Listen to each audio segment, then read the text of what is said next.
see the gloom written on your downtrodden faces. Our precious city quivers with fear. Merqua that stains our docks violet and plagues the hulls of our ships. Its foul tendrils corrupt the good creatures of this land and vex our citizens. But what of us, the Eshans? We are mighty!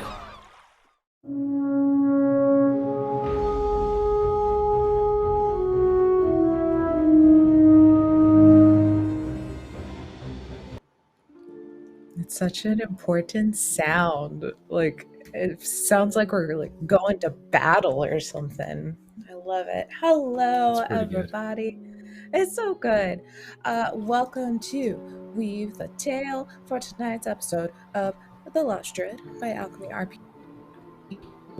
Scene and everything you see in the story was all created by Alchemy RPG, and I'm super excited for it. But before, let's just get like the housekeeping out of the way and talk about our wonderful sponsors, our wonderful players, and then we'll get to the game. So first, we have Grinding Coffee, a Black LGBT plus owned coffee business that will keep you awake and happy with the best roasts directly shipped to your door, which is the best. Our affiliate link, use our affiliate link by the command !coffee. That'll bring you to the link, and use the discount code penny for a tale, all spelled out, full words. Then we have Dice Dungeons, a Baltimore-based company that has a passion for making beautiful and high-quality dice and game accessories for every table. Please check them out by using the command !dice if you're looking to add a little something to your RPG accessory hoard, which we all need. No matter if they tell you you don't. We need more. Then we have Fibermancers for hire. This summer season, we've been gifted adorable little mini weavers that we will be having a giveaway for at the end of the season. The Fibermancers would love to make unique and magical pieces for you, so visit that at fibermancers4 with the number hire.com. Also, for just this game in general, remember that you can interact with our story in multiple ways. First, retweet and sub. Go over to Twitter, where the wonderful Blair has put together all of our great social posts, and retweet that, so that way all of our players can maybe get some sweet goodness. At 20 retweets, we give a little boon at the GM's discretion, and 30, we're supposed to give a bane, but I think I might be the nicest GM here because it is also more boons. So you just get good stuff. I'll mix it up. We'll see. We'll wait till it starts. Everyone starts feeling too overpowered, and then I'll put in more banes. And then we just keep on redoing that. And then at 5 subs, we unlock a little story event or help. And actually, let me even... Guys, I have so many tabs open, and I still didn't have everything that I needed up, because you can also donate, and donations will give die for any chosen player. Make sure you highlight and tell us what that $5 is for and for who. Then at 15, you get a disadvantage die for me that the players can choose to use whenever. We'll let those kind of stack up into a pool to make my life a little more difficult. Then at 25, everybody gets an advantage die. At $50, everyone gets 1 health potion. At $150, we'll do a little something special, maybe written or one shot. And so that is another wonderful way. Plus, all these wonderful players will get a little bit of that monetary love at the end of the season. So let's donate and make everybody's life a little happy. Let's see. I think that is all the incentives.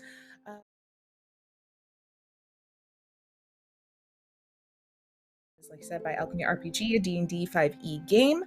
Then Thursdays, keep an eye out, because we've got Pathfinder 2e Into the Stormlands coming back.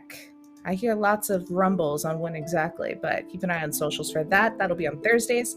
Friday, we have Autumn of the Firefly, which is so fun and not sad, and it is Shadowrun. Then Saturdays we have Emotional Drive, which is a necrobotic game ran by the wonderful beholder to no one, Nikki. And then Sunday at 3 p.m. Eastern we have Neon Revolution, a Thirsty Sword Lesbians game ran by Spence. We have so much good, fun all the time. And then let's get into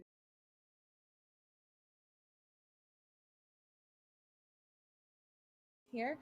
Reverie, tell us about you in real life and then also your character. Yeah, hi. My name's Christiana, or Chris. I am playing Reverie. She is a half-orc paladin. She's a very big lady. That's like my thing. I either play really, really small people or really, really big people. No in between, so. Take it away. No, wrong way. Dang it. See, it's hard. Hello, everybody. I'm Dee. Today, I will be bringing to you Sir Linus Poodle, courtesy of his parents, and also the wonderful little cube of gel that he takes everywhere that eats everything that's not attached to something. Just a wonderful, adorable thing. And then Marlo, tell us about yourself and who you're gonna introduce us to today. Hi, I'm Marlo. I'm playing Lelbeth Greenthread. Lelbeth is a small little gnome, and she is what she lacks in stature. She makes up for in being a rat bastard. So I'm very excited to be here and to be.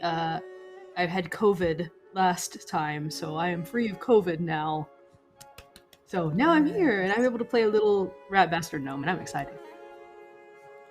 So exciting. Exactly what we need. Okay. Well, we are gonna jump into it. We are short a bard today, so let's, just to make life a little easier, let's assume they're kind of, satelliting around relatively close, so that way when Matt gets back, I can jump right back into playing. But that way, I'm not having to remember how to play a bard and also kill his character when he's gone, because that's just rude. So we'll just know that they are existing relatively nearby. But last we saw part of the crew. Last we saw part of the crew here. Y'all had made your way to Fano by way of ferry, all kind of getting to know a bit about each other through a adorable little halfling child and some. I thought I could do it. I thought I could keep streamer mode off on Discord, but I can't do it. Okay, so many beeps in my head. But y'all made your way here for various reasons, but as you were getting ready to leave the boat, the woman on there who seems to work for the ship in some sort of capacity had kind of recruited you for a little bit of a job, saying that one of their clients of sort needed some extra hands from some outsiders that looked capable. And y'all are outsiders that look capable. That, the Starless Fair may need some aid. They're a little quiet on what exactly that aid was, but that you could find out. You agree? Who couldn't use some money? You step off of the boat and onto the pier when quite a commotion began with these odd mutated cats decided to attack people at random, one of which being a elven woman that y'all saved in the process of dispatching some of those cats, who kind of gave you a little bit of a intro into what possibly was going on here with the weird purple algae called the Merqua that has kind of taken over the harbor and seems to kind of twist organic life a little bit. And then asked if you were all interested in meeting with her boss, who also could use some capable outsiders. Y'all just got here just in time. Everybody needs you. And In comes the wonderful Fawn, whose diary was stolen. You went out on a foot chase in 3 separate directions against these thieves. Thankfully, Linus was able to apprehend the individual with the book. And that is kind of where we left off. Y'all all had made your way back together, and Mayfire, the elven woman that y'all had rescued, had told y'all essentially where the general area of the Waterleaf Book Shop, the store that Fawn owns, is located. And that is where y'all were heading. Get a little bit of a intro here as after you leave the musty waterfront of the Lakeport docks, it opens up into a narrow avenue of wet cobbled white stone and weather-stained terrace windows that have been boarded up, and strings of tattered pintons stretch from loft to balcony, and the sad echo of what once was resonates amid the desolate shriek of steam hissing from stonework crevices and droplets of water clinking from the clogged gutters. The buildings grow taller and antiquated, the facades which hang in shadows and secrets. Thoroughfares arch overhead, and ivy and ferns drape down from their haunches. Without warning, you see a black horse swathed in crimson and ruby tack creeps out of an alleyway entrance. On its back sits a old, frail lady. Scraggy arms poke out from underneath the dark mantle, and her bony fingers tremble as they grip the reins. Her face, wrinkled and discolored, obscures her features, but exposes a dead, vacant gaze. A flickering torch catches her eyes, revealing inky black orbs sunken deep in her decrepit face. Then the horse steps backwards and retreats down a darkened back street. I shall continue to kind of wind through this alleyway. Hold on, let me pull up the right thing because I wanted to say Lelbeth, right? Lelbeth. Yeah. You were near the docks, so there had been a rather large talk of some sort, a lot of people gathered together in general, down with the man, kind of talking. It had been a busy day. I'll let you decide if you were there to, hear about the uprising or maybe pick some pockets or whatever it is you choose to do when there's a bunch of people that are preoccupied with other things. But you had kind of stepped off to the side to kind of people watch as you heard a commotion. You look over and you saw a big poof of smoke and people running off in different directions and kind of pushing through the crowds and going. And just for a second, someone looked familiar, and you kind of looked but got lost in the crowd. And you started to kind of wind your way up as well, trying to get a better look of who these people are, what this commotion was, why someone looked familiar to you. And you kind of crest up this hill and you get out of the people a little bit because, you're small. It's hard to see up and over. So you kind of get up on this hill and start to see the path that goes up. And now you can very clearly see, towering over others, Reverie is walking through this alleyway. You see Lelbeth, she looks, and then as she sees Reverie, she goes, "Huh, there's the big lady," and then starts running for them.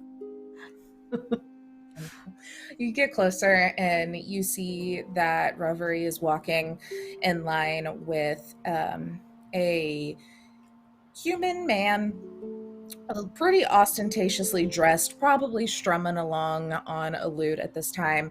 Then a probably equally tall, if not probably taller. I feel like furbolgs are really tall. Large individual not being as followed. tall, I don't think. Not as tall? But, Okay. Yeah, Reverie's like 6'2", 6'3". Okay. So I don't know how Maybe tall you have Linus like is. an inch or two. Okay. Just, yeah, so pretty close. Furbolg walking next to her, but then also a large green slime just kind of jiggling and following behind. Path You made parting You made for some them. new friends and a new gelatin. She says it loud enough so that Reverie can hear her. She kind of looks around and then looks down. Out of all the places I told you to run, you come here? Yeah. All right. There's lots of work here. I hear. There's lots of ways for you to get yourself in trouble again here also. I can get myself in trouble anywhere I go. She's like waddling up, like just sort of like she doesn't usually waddle, but she's like doing it to be silly. Because that's like she's just trying to. She's like coming up to her friend, like, yeah, let's do it. And as she walks up, she like she pulls a bag from her side and opens it up, and it's like full of. That's what she was doing down there. She didn't care about the uprising or anything that's happening. She's picking pockets. She's down there just like, she's like, I already got some good loot, so we're set up. I did look at the what were they? Starless Fair. Scope that out. You did? Yeah. Isn't that what we were doing, Linus? Or had something to do with them? I think we had something planned that was around there. Also, it's nice to meet you. I just didn't want to be rude and interrupt two friends getting a chance to see each other again. It's such a great thing to enjoy. Oh, I mean, hi. Yeah, I guess we're friends. Yeah, this Lelbeth. This is Linus. Linus, this is Lelbeth. See, yeah. She was supposed to capture me, because they thought I killed somebody. I've never killed anybody in my life. I mean, not anybody who didn't deserve it. Anyway. But I didn't do this one. I swear. I wasn't even there. If I could find, I could have cleared my name if I could have found that chick I was with that night, but I just can't find her. That's the funny thing.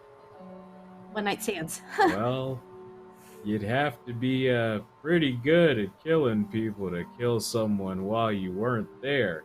And isn't it funny where we can make friends so long as we keep an open mind in this world? What did you say your name was? Lelbeth. You can call me Beth. Well, it's nice to meet you. I'm Linus Poodle, here courtesy of Annabeth and Jackamumptus Poodle, and this is my friend Simon. And he gestures down to this, like, medium-sized cube it's a green ooze that just follows him around. Well, nice to meet you, Linus and Simon.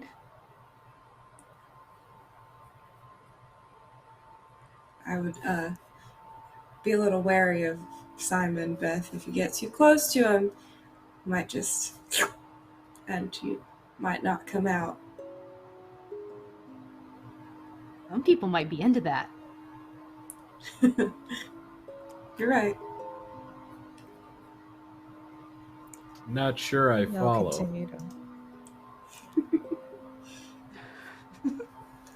It's a That was good all thing. I just had to say. You'll continue to walk as you're having this conversation and pass a variety of different shops. You see there is a Vernie Miss Bow and Arrow. There is a Flippin' Wiki's Beauty Parlor. And then a Salty Rose Apothecary. And then finally, at the end of this little stretch of shops, you see a wooden sign swaying gently hanging from two chained above a lighted storefront. The image of an oak tree rests or set within an inverted triangle marking the weathered placard, and the faded lettering reads Waterleaf. Through the soft glow of the shop windows, you can see the remains of a once thriving business. Cluttered rows of bookshelves line the shop, always appearing organized despite being buried in stacks of books. And then you see that Fawn Lee sits behind the desk constructed from a a roughly hewn wood with piles of paper surrounding her, and she's writing in kind of like a ledger. But y'all are, still outside, but that is kind of the scene you have come up on in this more businessy stretch. We'll say, like, Derrin, there's a little street band near the front, and he goes over and starts playing with them.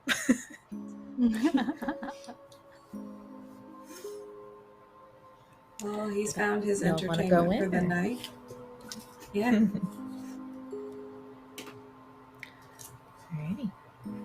Alrighty. Let's see. Real quick, what is everyone's passive perception? Let's see here. 11. There's some perceptive people. How do you...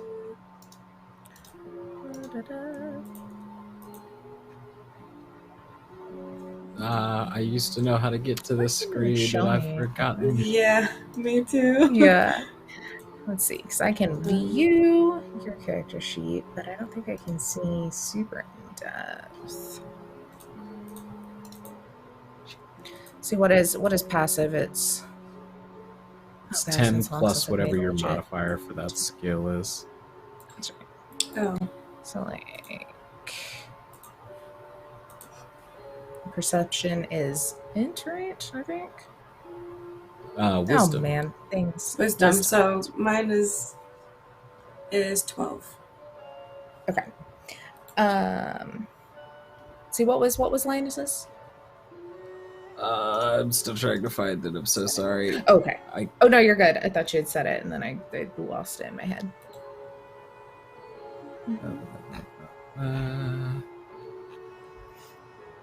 I need AC in this room, you guys. It is hot. I'm gonna say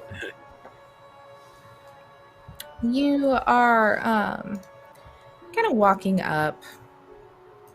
It's at least 15. Oh, it's Perfect. 15. I'm gonna say it seems Linus would probably be the one to notice as y'all are walking and start to go into the building. You kind of notice a scuffle further down the street. You see a few guards arresting a trio of ruffians, and that ghoulish figure on horseback that had disappeared down into the shadows had kind of reappeared and then ducked back in, disappearing into or out of view again, heading back in the direction of like Indos, back in further into this island area. But then you'll all walk in, and the storefront's old wooden door creaks open, and a small bell attached to its frame gently chimes. The pungent and distinctive odor of mildew and musty paper kind of permeates this humble establishment, and the overflowing bookshelves create a refuge from the troubled world y'all are starting to learn about outside. The cramped aisles afford just enough space for someone to kind of walk through. I would say probably Simon's going to have to kind of stand in the entryway. It might be a little difficult. But books cover almost every spare inch of this area, and lantern hangs from the vaulted rafters, casting kind of flickers of orange light throughout the shop. Wooden floorboards groan underfoot with every step taken, and engravings of detailed runes and alien symbols decorate the walls, and the intricate ornamentation adorning all four corners imbues the shop with an air of ancient mystery. It's very interesting in here, and Fawn kind of looks up over a stack of papers and kind of gives y'all this like knowing look, like, did you get it? Looking a little relieved to see y'all, but then scared of the news. What was the chase successful?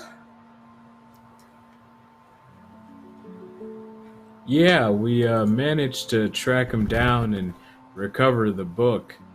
Here you go. Oh my goodness, thank you so much. And she kind of rushes over and grabs it, and she's like, That was so very kind of you. And she ducks down under her desk and kind of stands up and goes to hand over to whoever will grab. She looks more towards Reverie and Linus, not knowing who Lelbeth is, but has a sack that you can hear the clink of coins, probably towards Reverie. I'm just like, hi, I'm Fawn. Are you with them, or do you need a book? No need for books. I don't read a lot, but no, I'm here with them. Oh, well, thank you as well. Maybe. I didn't do anything. I just showed up. That's what I do. Well, welcome. Okay. And about this time, Mayfire walks out from a storeroom in the back and sees you all, and then just immediate kind of relief as she sees the book in Fawn's hand and y'all all looking healthy. She's got a little bit of a limp, but you can tell that that leg looks much better than it was. It has been healing up nicely thanks to that lay on hands. Ma'am, can I chat with you for just a second? She kind of motions towards Fawn. She looks back. Oh, have a look around. I'll be right back. I do have more I'd like to talk with you about, if you wouldn't mind. All right, that sounds good.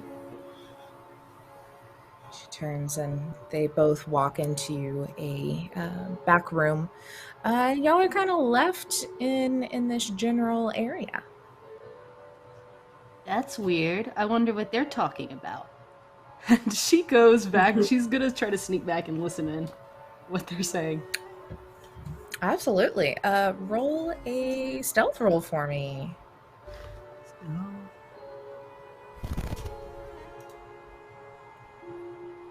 I'm still learning this, so let's see. Oh, yeah. I don't have a...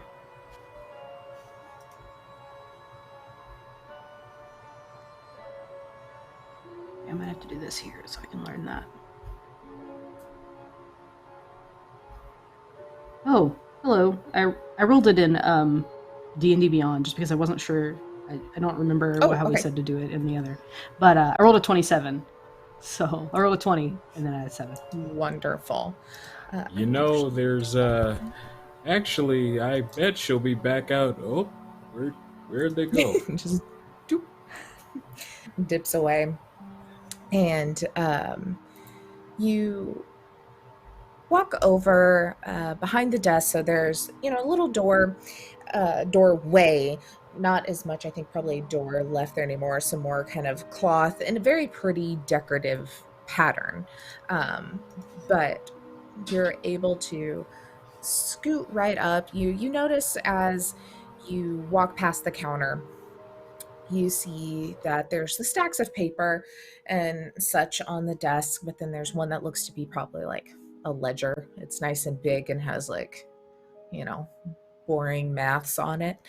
As well as when you get back behind the counter on one of the shelves there is a lockbox that is, the top is kind of cockeyed on it. It's not put together quite right.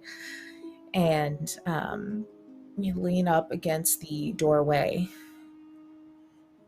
stick your ear to the opening, and you hear them kind of having a hushed conversation. It doesn't seem angry in any way, but very serious, where it sounds like, so Mayfire seems to be trying to convince Fawn of something, as she keeps saying, well, they seem very capable, and everyone here has their own agendas and their hands in someone's pockets. Maybe these people are great. Just well, we don't really know much about them, Mayfire. I mean, especially there's a whole new person we haven't even got to meet with yet. She's like, yeah, well, it seems like if we want to do anything, we're going to have to do it now. I mean, it's only a matter of time before they figure out what's going on with the monarchy and that book. That book you have is a death sentence. She's like, well, we'll talk about it more. I don't think any decisions need to be made today, Mayfire. Well, just if we go that route, I think I can be of help. She's like, we will talk about this later. And kind of, you can hear them kind of moving apart and someone starting to walk back towards the doorway. I'm gonna go to the nearest shelf and that's far enough away so they wouldn't think that I was listening and start looking at books, as I'm very interested. That's very Seeing- interesting. Books. Seeing Lelbeth look at books, I get very concerned, and I go just stand a little close to her to make sure that there's no stealing happening. Yeah, absolutely. Y'all are over by another kind of stack of books, and you see there's a little counter next to it that has a lot of newspapers stacked up with different, like Merqua Scourge, draining coffers and mines, all about kind of some of the things y'all have heard about so far. Fun little local gossip maybe. As Fawn kind of comes back out and settles behind her desk. I hope it wasn't much trouble. I really do appreciate it all greatly. Is there anything I could possibly give aid to any of y'all here in town? What brings you here?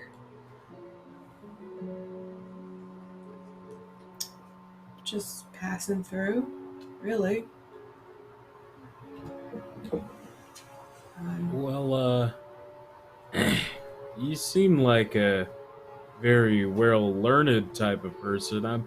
I'm seeking to get this little fella here back to where he's supposed to be. I found him on my farm one day and just trying to get him home for the most part. So if you could point me in the right direction, that'd be actually very helpful.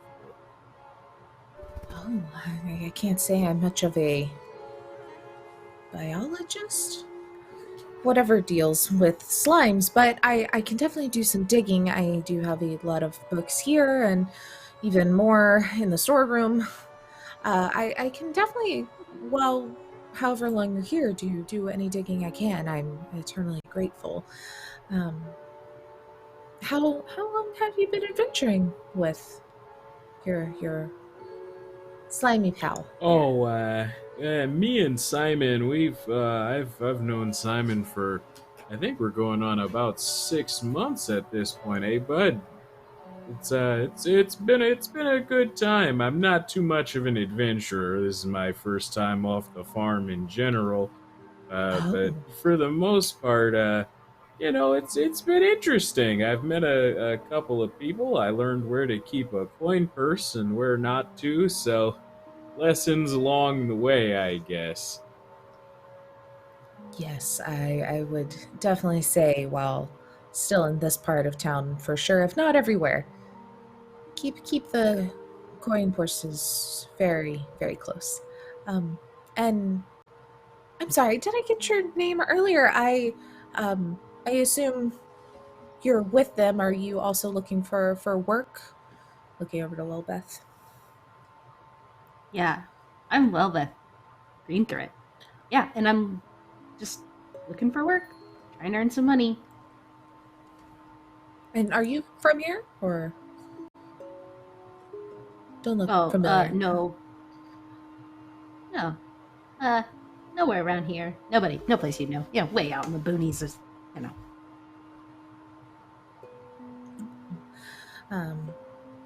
Well, actually, I think I may have, and she kind of starts to look over.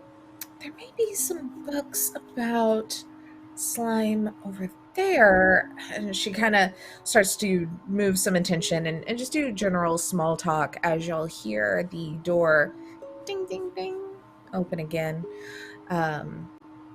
You can feel that humid rain, like, a storm is coming, about to rain kind of feel push in as it's getting really, really dark outside. And you look over as 3 different people walk in the door. Let's see, I'll make sure I don't Oh, that's the wrong one. One of them, kind of up in the front, approaches Fawn directly, and you look at them, and they are all dressed similarly. Linus, you immediately recognize them as the guards that were down the road that had apprehended someone earlier. You, just from the little bit of being here and seeing the different things, and especially with the entire protest, there's a word that I can't think of, the thing that was happening yesterday. It'll come to me at like 3 a.m. and I'm going to be real mad at how easy that word was that I couldn't think of. You're gathering that these are Spiran detachments, Spiran, one of the 3 groups that seem to kind of be a part of this area. And he walks up to Fawn, just kind of brushing past, kind of ignoring y'all fully. He's like, we caught wind that you keeping a certain book in your collection. And she kind of turns around real fast and just goes just flush, or the color just fades from her face. And he's like, a particular blasphemous pamphlet spreading lies about our beloved prince. Do you value your life less than some concocted fable? You do realize if I find it, the other guys are starting to come in and are kind of throwing books off of shelves and pushing past, kind of taking a little note of y'all more, but are, making a scene of looking through books and kind of trashing things. You do realize if I find it, that is treason against the monarchy, punishable by death. And I will personally see to it that the job of running the king's blade across your throat, right here at your bleeding desk. Fun kind of is looking at y'all wide-eyed and pushing back towards her desk. I'm gonna turn on our more intense music. Is it gonna go?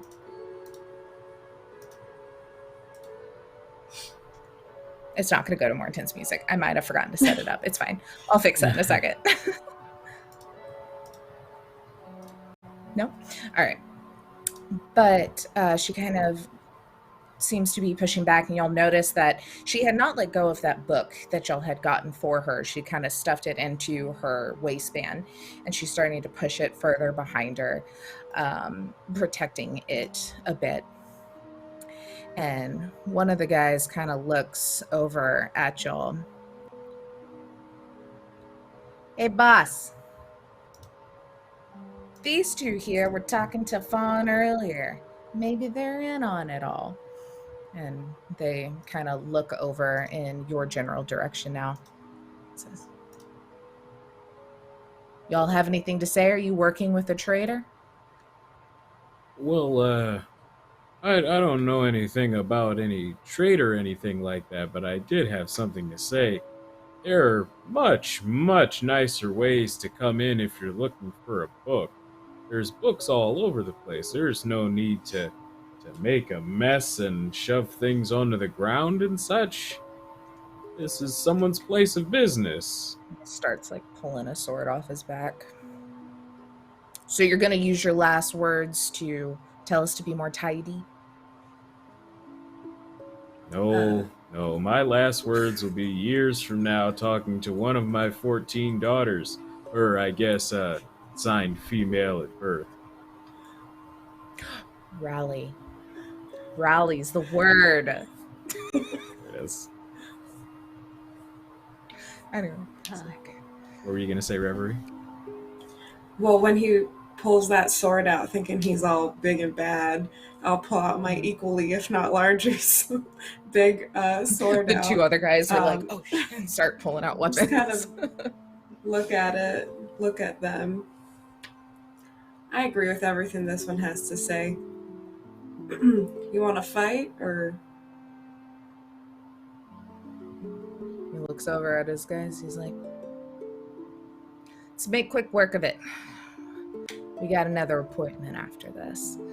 And those other ones start to kind of like grab their things while Fawn is now pushing, like, has gotten behind her counter now.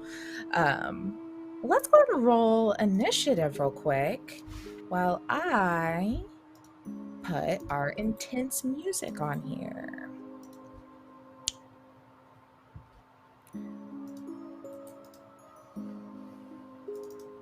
Because, guys, I don't know if y'all know this, but you can have different music and sounds set for your normal sound and then fights. Which one is intense? This one, I think, is.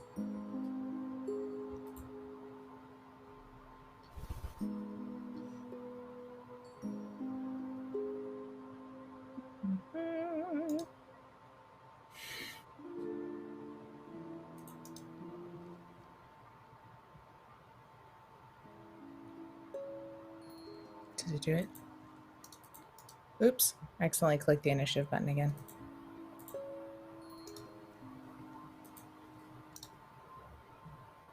Oh my goodness. Oh my goodness. I'm so sorry. I hit a whole wrong button. Now we're not even in the right place. I'll get this right eventually. There we go. I have too many things going on. Okay. So let me go ahead and add these fellas to the order. And then we are going to... Y'all may have to roll yours again, because it's not now showing up, I don't think, in my thing.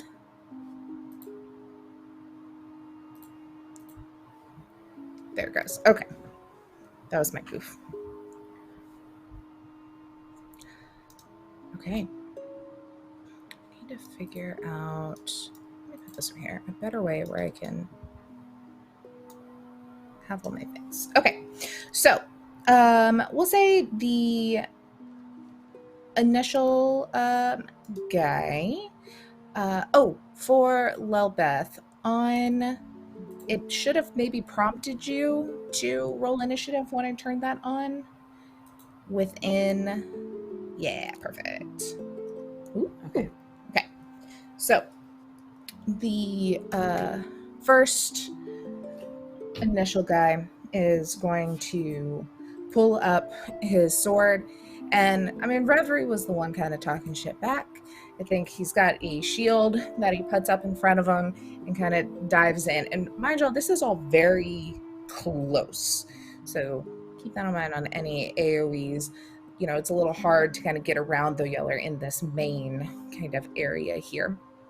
So you see as they come in, let me play this wonderful guy as he hits you with his short sword. Doesn't, but swings at you. So it kind of hooks into one of the shelves, toppling over a bunch of more books and really just kind of stopping that entire flow that he could have possibly had. Let me see. I think at this point we just have one hit for this fella. But easy enough. He did not do great. So, Lelbeth, you see this one guy is holding up a sword and a couple, and a short sword, whereas the two other guys have maces in hand. They're a little closer to the door. We have the main guy a little closer to the front desk, right up in Reverie's face, and everyone kind of interspersed as close as possible there. What would you like to do? I would like to attempt to sneak around, just try to like disappear behind some bookshelves or something like that, and just like so I can try to get a sneak attack on somebody. Absolutely. The closest one. Can you hide as a bonus action as a rogue, or is that not till later level? Let me see. I think you can now, right? I believe cunning action is level 2, so you should. Yeah. We're level what? 3. 3. 3. Okay. I think I forgot to put that on here. So let me Okay.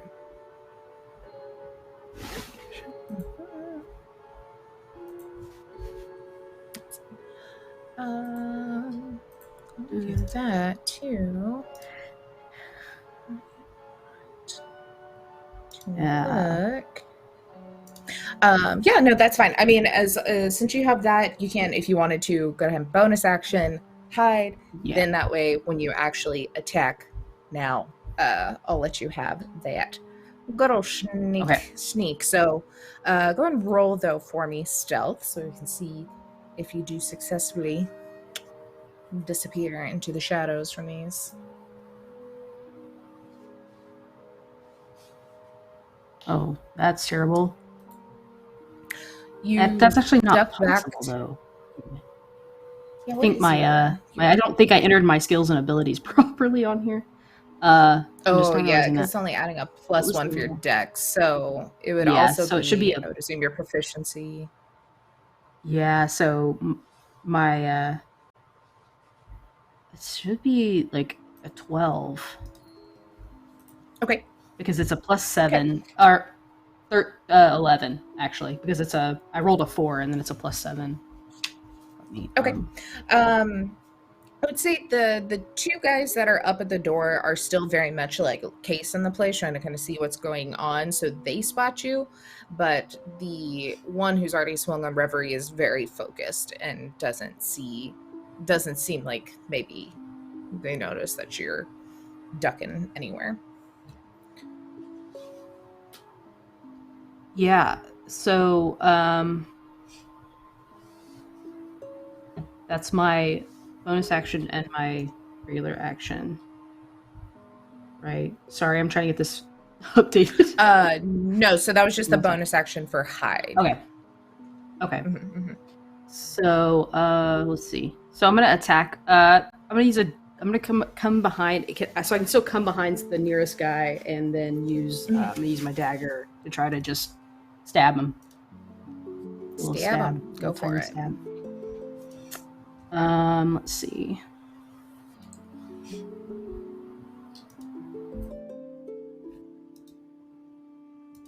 I close out of the tab. I'm so confused by what I've done with my tabs here. Okay, that. There's my alchemy. Just hits. So go ahead, and that's 5, and that is on this failure. So, guys, it's real. I really like the being able to give them damage. Look, it even shows y'all. Love it. Okay. So that's bonus action and action. Then we go to Linus. What would you like to do? All right. Well, I guess since this is turning into a bit of a thing, I'll look across and say, Simon, I guess we're gonna have to convince these folks the hard way. Also, my passive perception is actually 17. I found the right modifier because I have expertise in it. There you go. And I'll say, go get them. And I'll make a longbow attack against the same one that was just hit by my rogue friend. Perfect. It's only an 11 to hit, though. And that one does miss. And then Simon, with my bonus action, will make a pseudopod attack. That's a 24 to hit. Good lord. Yes, good job, Simon. That one will. That was 8 damage. Beautimus. Okay, anything else? No, I think that's gonna be my turn.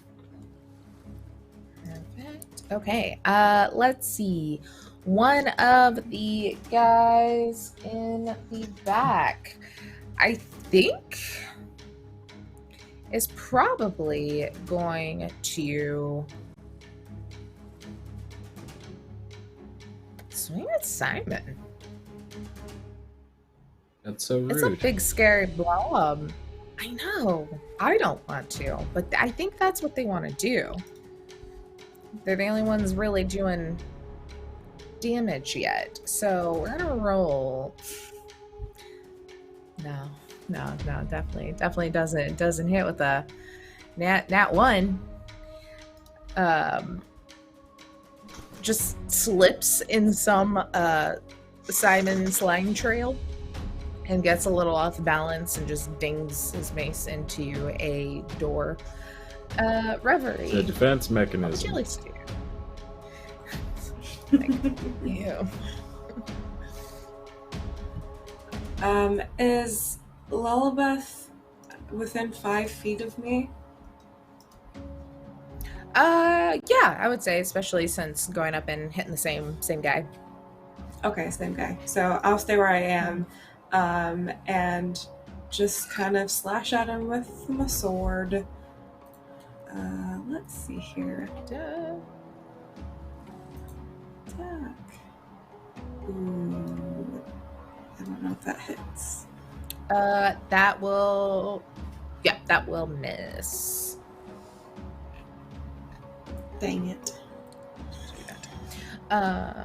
Okay. Any bonus action or anything? No, I don't think so. I'm just gonna stay where I am. Alrighty.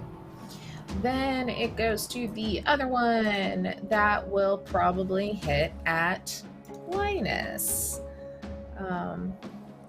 Taking up the rear here. Can I play them? There we go. And it's going to roll. That one will hit though. So Linus, you get a mace hit in the back. Very rude.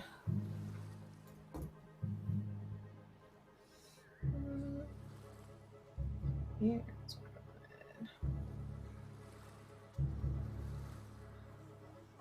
Okay.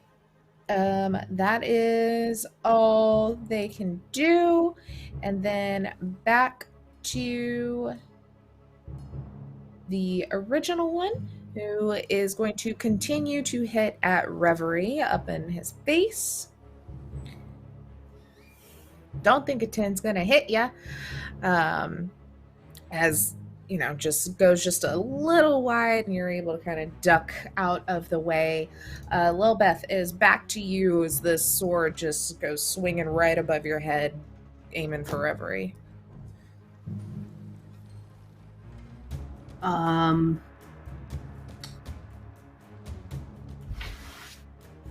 I think we're gonna try to do another stab here. Let me see. Wait, let me read this. My junk. I thought I had it all updated in Alchemy, and it's way off. So that's what I was trying to do. Oh, no. Okay. Yeah, I put it in there, and then I was gonna check it, and I failed to check it. So that's my fault. But let's see.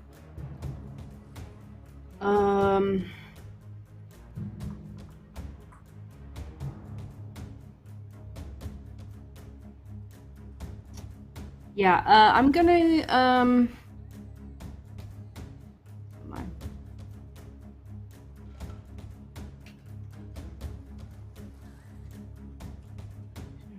I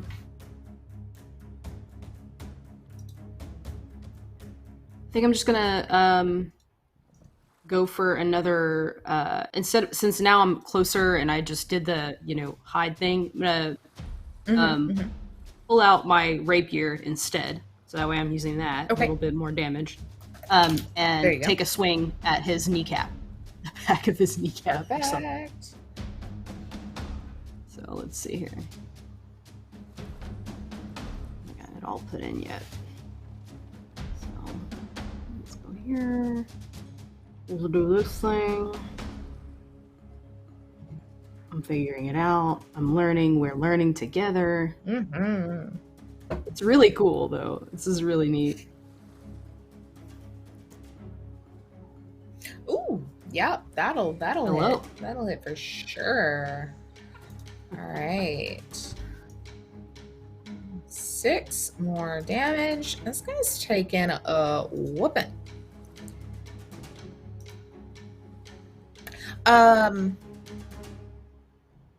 That is a finesse weapon, so you can add the sneak attack damage, correct? It's your first hit with it. It's been so long since I've played Rogue. That was in my first class. This is, yeah. This is like, let's see. So I think it's if it's a finesse weapon, you can add it. Yeah. Extra 2d6 it's your damage first when hit. creature you hit. Yeah. Perfect. Go ahead and roll that extra. Obviously, he's going to know you're there now that you stab him in the back of the leg, but was very surprised at first. Into it too. Nice. Just did it separate. That's fine. Okay, that is. So she swings and just with her rapier, just gets a really good forward swing and knocks him in the back of the knee, and then as she pulls back, she just gives another slap to it and cuts it into the side, on the calf.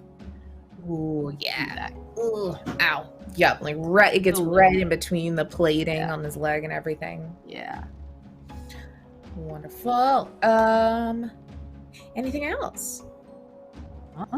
That's it. Okay. Go to Linus. All right. I'll split around and go. Well, that was just rude. You can't even attack someone from the front. I mean, what kind of town guards are you guys? And I'll pull out my sickle and slash at his face while I continue to berate him on his rudeness. Okay. That's a 1 for Simon, so I doubt that'll hit. Oh, not Simon, but Linus does hit. Let's see. That's actually this guy, which is -6 damage to him. Alrighty. Then it goes to the one that had swung at Simon, and I think they're just gonna keep doing it.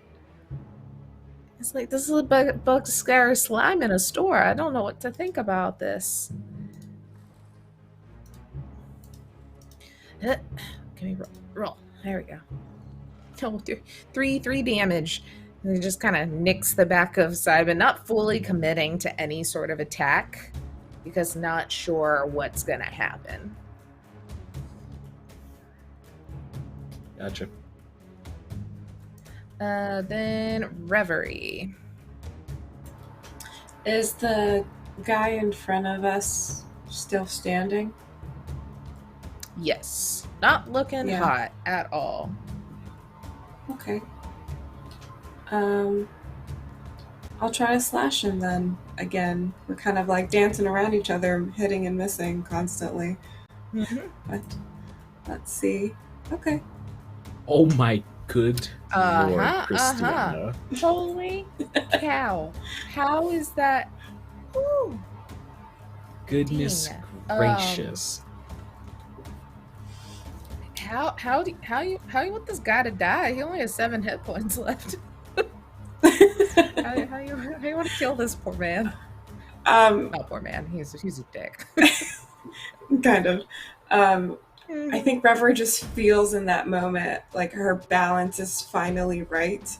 She's a little off put by this whole situation because she loves books, and she kind of looks at him and gives a little half giggle smile and just slices him from torso to belly button. Okay, he had just turned just enough with Lelbeth getting his leg trying to kind of shield Basher that gets it just out of the way that you are able to come in like with that perfect timing of not having his shield as he drops to the floor. The other guy seeing this, I think maybe turns his attention towards you and is going to step around. I will let Linus have an attack of opportunity because I would assume you maybe need to go a little bit more than just 5 foot to get up, as he's going to run in to hit at Reverie and check to see if his boss is all right. It's a 24 to hit. Oh, Let me get his vitals. All right, and then they're going to hit at you, Reverie. I can't hit you. What is it with this game not letting me hit Reverie? It's the Lord. Yep. This guy's gone. Let's just go ahead and stop him from being here. Hide. There did. Lelbeth, your turn. There's one guy that's now run up and is on the other side of Reverie from you, swinging, and then one that is closer to the door, kind of cautiously hitting the slime.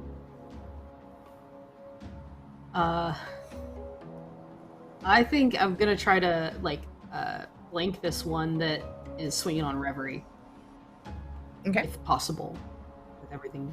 Okay. Around Do us. what?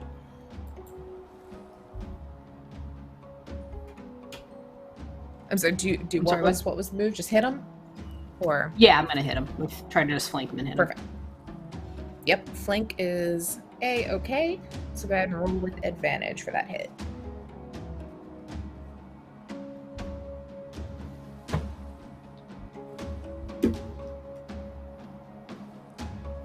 Yep. That will hit. 10. Ouch. And that's with my rapier, so do I get the same? No, because you weren't hidden this time. Oh, that's right. For a sneak attack. Yeah. So, That's right. no, you had advantage. Isn't it? Anytime you have advantage, you get sneak attack. Yeah. Yep. So you If you do have because you had advantage on advantage because you flanked them. Yep. Well, is there an easy way to I roll love multiple ropes. die at the same time? Maybe. Is it just like you hit it? Oh, yeah. You might just have to hit it twice. I'm sure there is. I know on I will make my advantage mission die. Yes, I know if you go to roll an attack and you click and hold, you can move it up for advantage or down for disadvantage. So I do know that. Oh, okay. I don't know as Okay. far Another as thing that bolt. you could do is you could just make an action that is just your sneak attack damage. So you can just press that button and it'll roll both of them for you. That's a good idea. Yes. I think there is 2. I'll find and send y'all either in Alchemy's information on their Discord somewhere. I saw a list of chat commands that you can type in there. I think there's literally 2d6 that you can hit in chat to roll like you can with Roll20 and stuff. I'm pretty sure. I feel like I saw that. I'll do some digging. Okay, but he's hurting. Do you want to do anything else? Any bonus action move, or keep flanking this guy? Let me look here.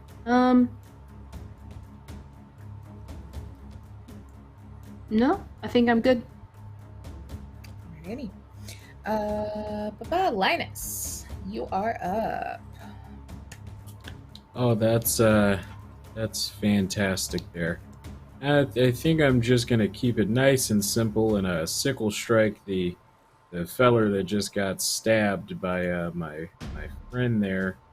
Am I also flanking with said friend? I mean, at this point, y'all would kind of just be fully surrounding him, so sure, we'll count it. Y'all are so close up there. That's fantastic. Ooh. That's going to be a 23 to hit. Nice. I would not like to kill this man if possible. All right. Still alive, but is very much like kind of almost drops to a knee, not doing great. So Fantastic. Now, unfortunately, Simon has no such reservations. So it's a 17 to hit. Do you want to go for the same one or the one that's hitting him? Yeah. There's the one y'all are surrounding. Yeah. Yeah, he's going to pseudopod the one that's hitting him. Perfect. That will hit and does a good amount of damage. Good job, buddy.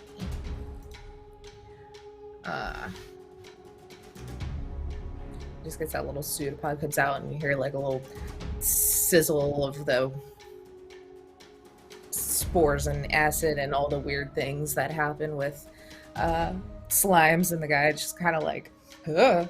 He's fully not committed to fighting this guy, but knows he has to. It's like, oh, what's going on? And it's his turn. Yeah, I think he's just gonna keep swinging at him. I think swing, but also kind of starts to walk in a way to get a little closer to y'all, but not leaving Simon's kind of reach, hitting him.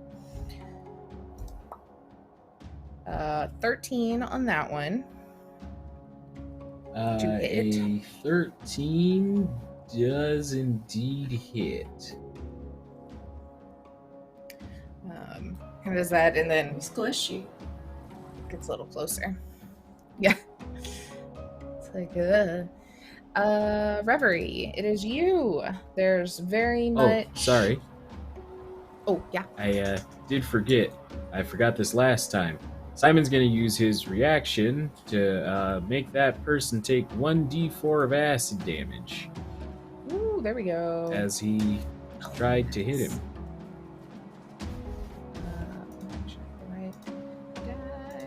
There we go. -4 more damage. Beautiful. Reverie, you have this one guy kind of drop down to a knee in front of you, not looking hot. This other one playing with Simon, looking pretty okay, but sizzling a little bit from the acid. Yeah, I don't like that Simon is getting hit, and these two can kind of take care of this one. So I will go over to where Simon is and do a little attack, just a sweet little attack on that guy. Just a sweet little attack. Ooh, that is a sweet little attack. And does a sweet lot of damage. He just spins around, completely surprised that you're there, and kind of tries to, block with the mace, but is way too slow. Just talk to him like, this is not how you act in bookstores. That's it.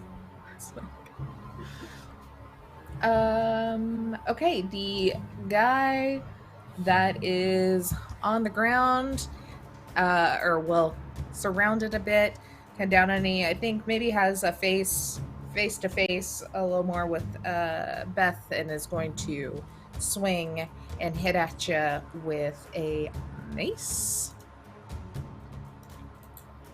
which that's a 10 to hit. I would assume that would probably miss. Yeah. If I could roll above a 10 on anything but Simon, that would be beautiful. Yeah. All right. Not looking great, not fully committed. As bloodied, but very much like these guys very clearly are losing and are very clearly not giving up. It's very odd. And it is your turn. The guy who just swung at her with that mace. She just kind of like bounced back a bit and then comes forward with her rapier to kind of Now that he's closer to her level, she's gonna try to swing at his face. Do it. So let's see here. Can she do it? And you do have advantage because Linus is still there, so y'all are flanking up on him. Oh, well, let's do it again. But 15 hits, but hey, that Okay. gives you a little better damage there. How you want to do that? Nice. He's face to face with you. Yeah, so after my she black. dances back, she kind of wheels back around and comes back for sort of like a backswing. And as she brings it forward, you hear this sort of as it comes to the air. She's moving it just so expertly, sort of gives this sort of whistle as it just knocks him in the face and cuts across from one eye down across the chin. Across the nose and down onto the chin as she just slices. Yeah, he just plops up against their kind of counter and then slides off dead. That leaves it to you, Linus. There's one gentleman still hitting. Well, actually, turned around now at Reverie, which Reverie and Simon are flanking now. This poor guy. What would you like? I think since that seems pretty handled, does any of my allies look particularly hurt outside of Simon? All right, I'll walk up to Reverie and just like sort of pat her on the back and say, "You swing that thing like a mean baseball player. I tell you what, it's really well done. I enjoy watching it." And I'll cast Cure Wounds on her. Ooh. Thank you. Yeah. Nice. Okay. Anything else? With my bonus action, Simon will punch him. Yes. Ooh. Ooh. 22. Whoa. Ooh. How does Simon want to punch him dead? I want it to be from Reverie's perspective. That Reverie like turns around to see what Linus is saying and like feels the healing, and then turns back, and Simon is just in the chest of this guy, just like slowly eating away the front layer of armor. Now Simon, see if that makes your stomach hurt. That's not on me. You didn't have to do all of that. That's a little extra. Simon, you're a badass.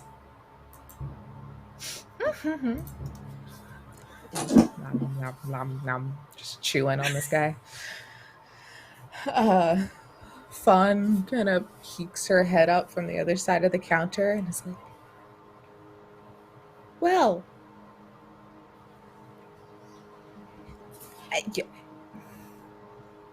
I feel like it's real cliche to say y'all are my heroes, but man, you're really saving the day today.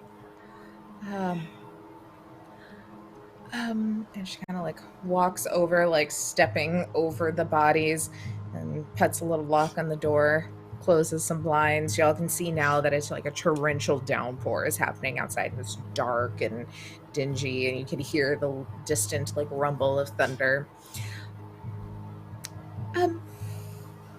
Okay, I definitely have something I need to talk to y'all about now. And let's take a quick little break there, about an hour and a half in, do a little bio break, and then we'll see what that means after that. And until then, I'm just gonna look at the stream until I see we're on break. So feel free to cut me off, Spence. I'm just gonna talk and fill dead air.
see the gloom written on your downtrodden faces.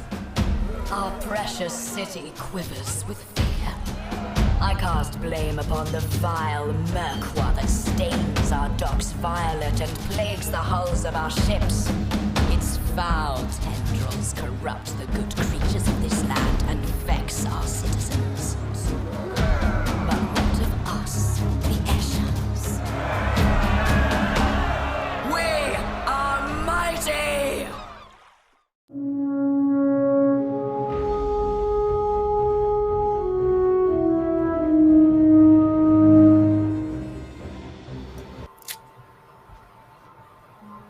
Heck yeah. Alrighty. First, wonderful timing for our break, but thank you, Critical Misses, for the raid. Hope y'all are still hanging out and around. We just had a little bit of a tussle in the bookshop, and our party may be about to find out what the rest of this campaign's gonna be. So just in time when it comes to that. Let's see. So you all are here in the bookshop. Fawn has just kind of shut the door and some blinds and looks over kind of the wreckage of her shop. And she's like, I'm so sorry for dragging you all into this mess. And it's just there's a lot going on. And she kind of just does like a scream of like frustration and kind of knocks over another pile and tries to kind of compose herself. And Mayfire runs out now and kind of consoles her. And she's just like, I want to show y'all something. If you would please follow me. And she starts to walk towards that back room where y'all had saw her go before. And she's like, oh, if you wouldn't mind though, would you help bring those back here? And points to the dead bodies. The cone. And then Mayfire, she looks over at Mayfire and she's like, clean up the blood, please. We don't need any more trouble today. Oh, sure. And yeah, Simon, if you could just grab those for us. Actually, you know what? He's got a little trick. Watch this. And I'll tuck all 6 pairs of feet into different sides of Simon. And the one side that doesn't have a body attached is just going to like slide forward, dragging all the bodies with it. Just like, oh. You know, if you don't find his home and he wants a job, I will gladly hire him. Let's go. And she goes to the back and pushes aside some crates that look to be filled with like dusty books and rolls of parchment and scrolls and such. And then she rolls up this ratty old rug that uncovers a iron latch in the middle of the floor. And she pulls on it and a trapdoor opens. And you see that there's a flight of stairs that kind of goes down into darkness. And she goes over to the door and takes a lantern off of the post and lights it and clutches it. And she starts to head downstairs and kind of motions for y'all to follow. For ease sake, we'll say it's wide enough for Simon and his 3-bodied friends. So you get down to the bottom, and it ends in a small hallway, and there's 2 doors, one on each side. She kind of opens one on the left side and looks over to you, Linus. Do you need to dispose of the bodies, or is that going to be handled within Simon? He hasn't had too much to eat, and that guy did hit him up pretty good, so I figure he can probably take care of it. If there's anything left over, I can take it with me and throw it away. I don't want to litter in your establishment. It's such a nice place that you have, too, by the way. Thank you. It's gonna need some cleaning up soon. Well, if you need to dispose of anything, they can go in here and we can deal with it when it's a bit darker outside. And she opens the door on the right side and kind of invites y'all in, and you look and you see it's a small storeroom, and her lantern kind of illuminates these cozy chambers. You see a desk with some stationery thrown around it, and that's kind of the majority of this room. It's very small, but there are two small cots that rest against the far wall, and more bookcases stuffed with leather-bound tomes and scrolls and such. She kind of motions for y'all in and is like, I don't have much seating, but if you want to sit on the edge of the cots or boxes, I guess.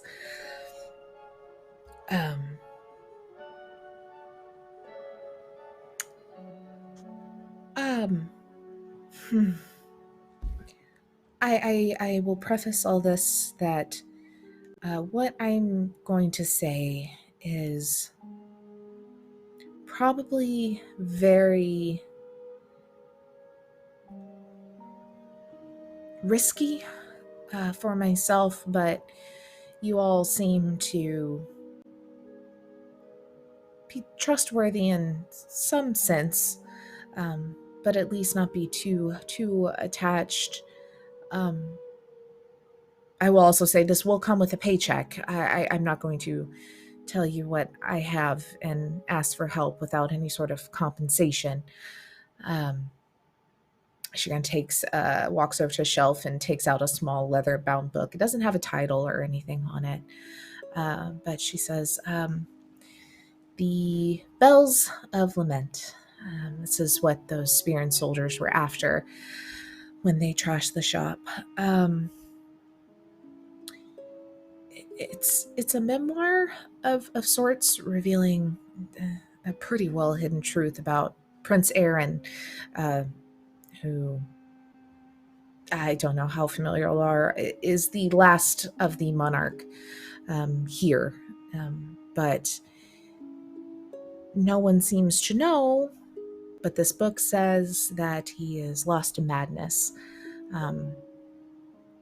As the Spirit officer said, I think this book is an automatic death sentence. No judge, no trial, just done.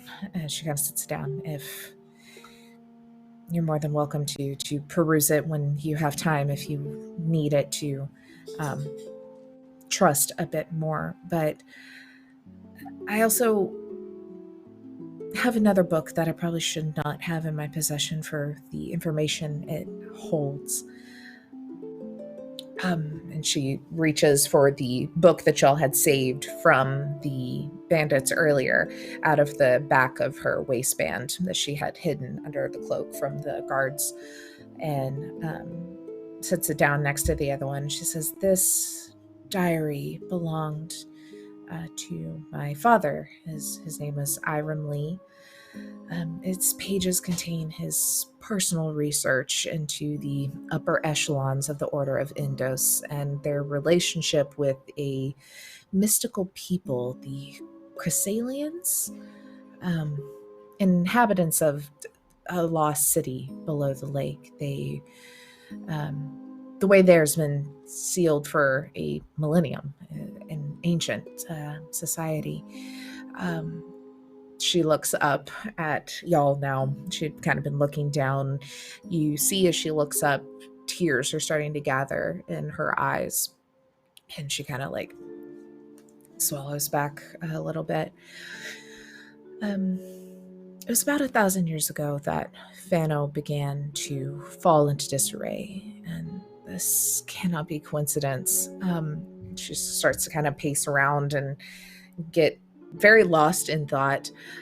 My father, so he'd been searching for the mythical ancient druid named Gilgazo, who had a strong bond with one of the Chrysalian patriarchs. According to his writings, my father believed that Gilgazo held all the answers, and the return of this druid could mean the restoration of Fano. And she stops and spins back around to y'all.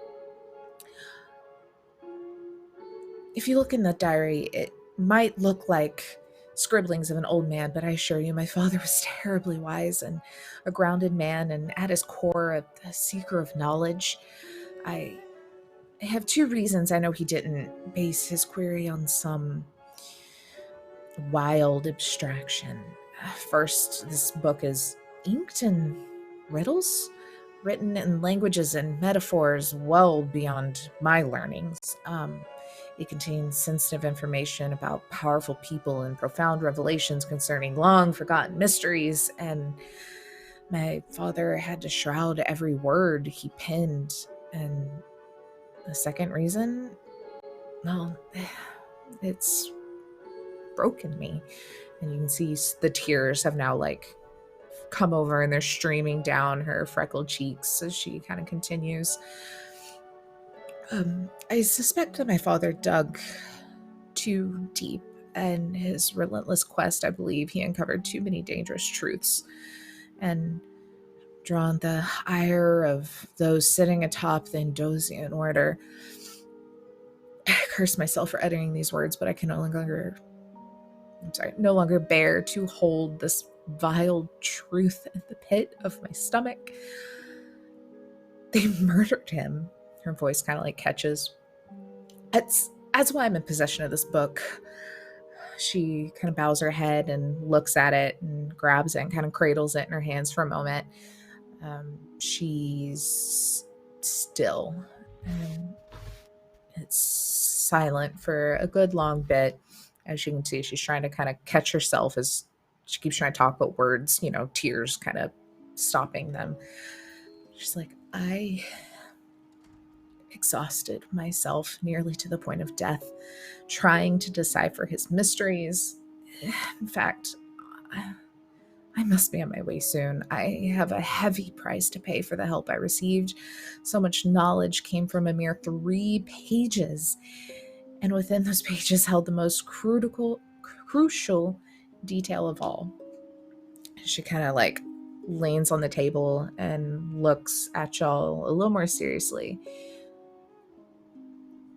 I think I know. My father found the location of Gilgazo, the lost druid. He can be found deep in a dreadful grotto across the treacherous Broken Top Bay, places few brave souls would dare to endure. But you all have multiple times now helped me without batting an eye, without even faltering for a moment. Mayfire said she saw something in y'all and that you may be able to help, but I guess, would you help? Like I said, I can pay, but then just the change that could happen here in Fano could be life-changing for anyone. If you could just find the druid and bring him back to me. With him, I believe, just as my father did, that hope of Fano arises, and if anyone knows the truth about my father's fate, it's him. And I've never met anyone I've slightly put any trust in, and while y'all are brave, I'm also running out of time.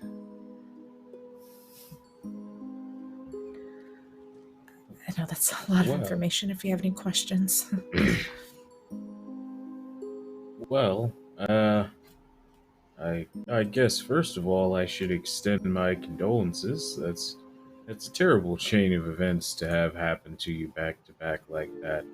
And if there's any way that I can help, you've got me and Simon at the very least, and we can try and track down this lost druid feller, and hopefully, even if they're not willing to come with us, maybe we can get some of those helpful secrets to bring back. And also this Gaza Gaba the thing that you Gilgazo, read about. Yeah. Right, yeah. I appreciate it greatly. Is Again, there a lot of treasure with it too, or is it just like a lost druid guy? I mean, it's a lost druid, but it's also a lost society. I'm sure maybe. I think that's something you can take up with him. I'm not going to promise that you can take ancient artifacts. 2 artifacts. Okay. They're gold. I'm sure there's gold. There. I don't know. It's an Now you're adventure, talking my a language. story. Let's do it. Let's go. I'm ready.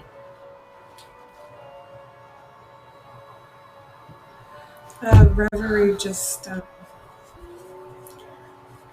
seeing how her other friends or new acquaintances are pretty enthusiastic about it. She just kind of shrugs, doesn't really say much. I'll help you. I can. She kind of goes over to the desk and digs in a thing and pulls out another pouch. You'll need a captain willing to brave the bay. It's not an easy journey where you'd be headed, and that's going to, I'm sure, cost. I can offer you 500 gold up front. That should be able to book you passage with someone of substance, or convince someone to be crazy enough to do it. And then while you're gone, I'll try and find some better way to repay you. I mean, the bookshop's not doing great, but I can pull some strings. I promise this would be too great. I wouldn't ever think of slighting you. At this point, I don't even feel good taking your money. Well, maybe this. It would mean a lot if you would take this. And she looks in her desk again and pulls out a bracelet. I'm gonna read exactly what it is. And she kind of like motions for your arm, Reverie. And she takes it and kind of latches this bracelet around. It's a family memento. It's always brought good luck to those near it, or maybe we're just superstitious. I don't know. It is very interesting, and it glows around onyx. So if y'all are interested in that, it's nice. But That's a neat trick. Yeah. I'm very appreciative. Thank you. I didn't know most people knew about onyx. Did they come through here and enchant that themselves, or? oh, I'm not sure. It's a family heirloom, really. I think it was my great grandmother's at this point. Oh, it glows around onyx mineral. Okay. I They're thought you people? were talking about. Yeah, there's a group of bards called Onyx. They rock pretty hard. Oh, not this, or maybe it will. That could be interesting. Only one way to find out.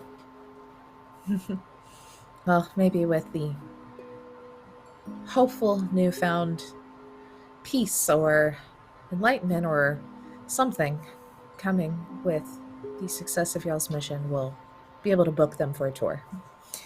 About that time, y'all hear behind you, and you turn around and you see Mayfair is standing there, and she has on like a little leather pouch kind of slung around her shoulders that looks, she's like packed, and she has her shoulder or her arms crossed and leaning like on her shoulder up against the door, just tapping her toe, like giving a look at Fawn.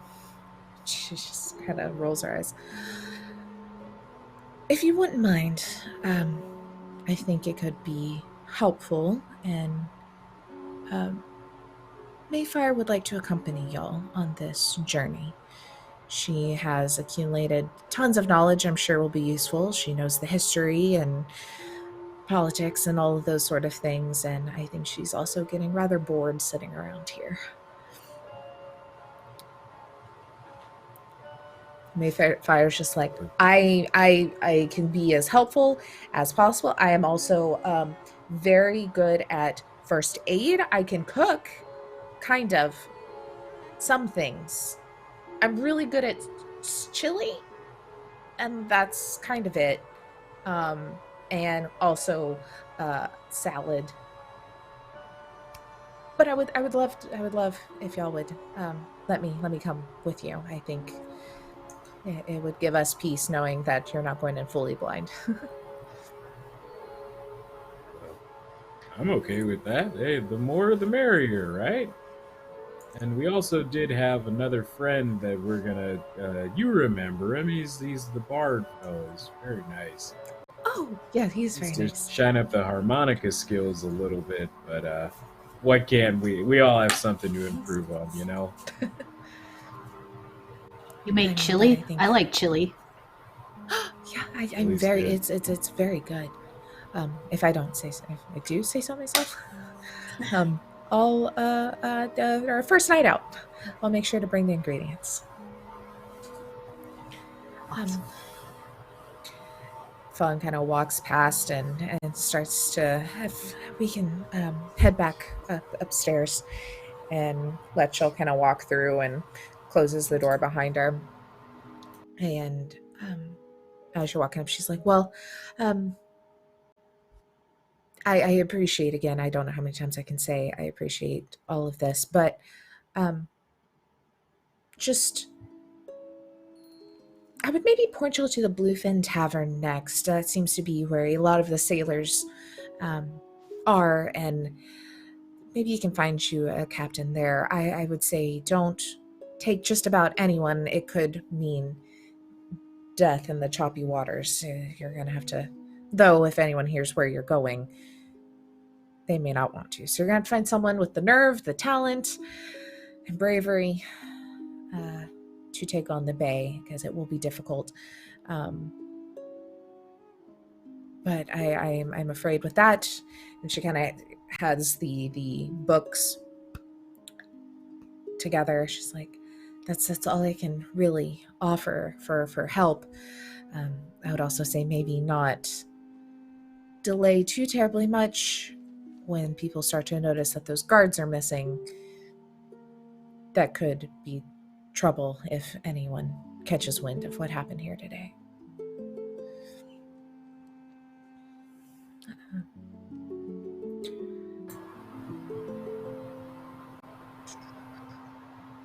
But yeah, I wish you all the best of luck, and if there's anything you can think of, I would gladly give info or help where I can.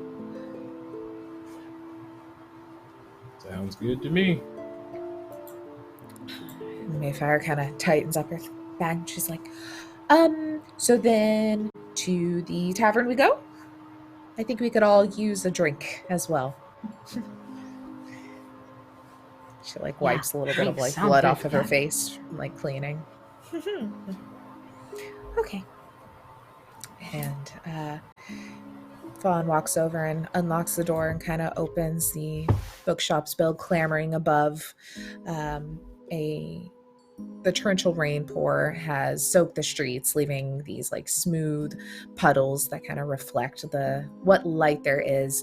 We'll say, with y'all getting there, the chase, the chatting, the couple of fights, so much going on. We're getting later into the day, starting to kind of get to probably sundown, though it is so dark and cloudy right now. It's just dark.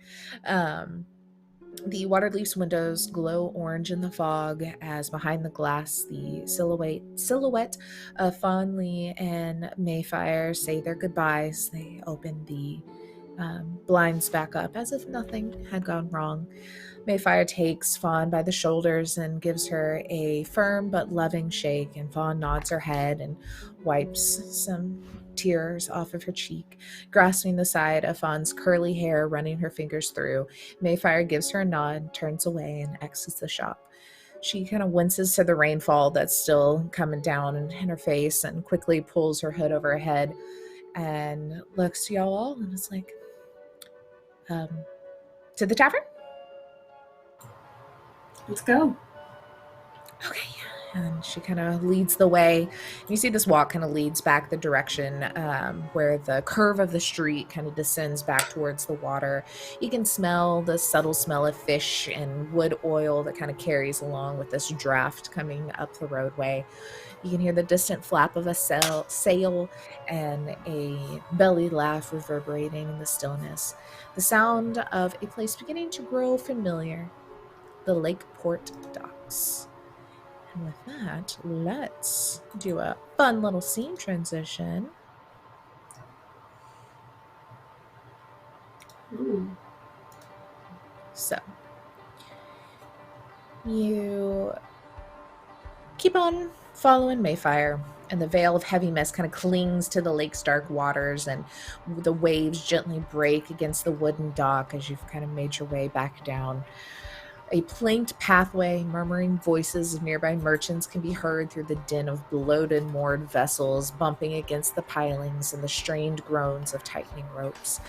Between the Tatha Cathedral and the twin lofts, littered with broken chimneys and weathered stone ramparts, stands a peculiar sight. The remains of a once grand theater, the casualty of a bungled blast, it seems. The structure's roof is canopied by large cuts of canvas stretching from the sturdier pieces of debris to the theater's pinnacle. Glowing lanterns hang atop rusty poles poking through the tatters, illuminating with the hazy gloom. Muffled voices from within the tavern grow clearer in the distance. A fiddler scratches a rousing medley as the sounds of a flagon tumbling to the floor evoke belly laughs from rowdy patrons. The doorless entry is wide and breezy, with a wooden sign poorly slung above the opening that reads, "The Bluefin." You walk in to lights and the buzz of energy, and I'd say a gust of thick air kind of generates a warm welcome. You've got the salvage mast from a retired galleon dominating the center of the old theater. Hundreds of large vertebrae coil up the tall beam fastened to the rib cage of a massive beast. Suspended high in the air by ribbons and ropes, the monstrous skull of the great beast rests just above the barkeep's counter. Inside its hollow sockets, piles of coins, jewelries, and shiny baubles spill out from two flickering candles, imbuing the shrine to this long-dead behemoth with an eerie sense of being. The Bluefin Tavern buzzes with chaotic energy, cluttered and bustling, charm intertwined with the disorder. Crates form makeshift tables to seat these large groups, while a private booth, accessible only by a rope ladder, is nestled inside the rib cage, the skeletal rib cage of this hanging beast. Lanterns kind of sway with the lake's gentle breeze and cast flickers of orange light to the floor.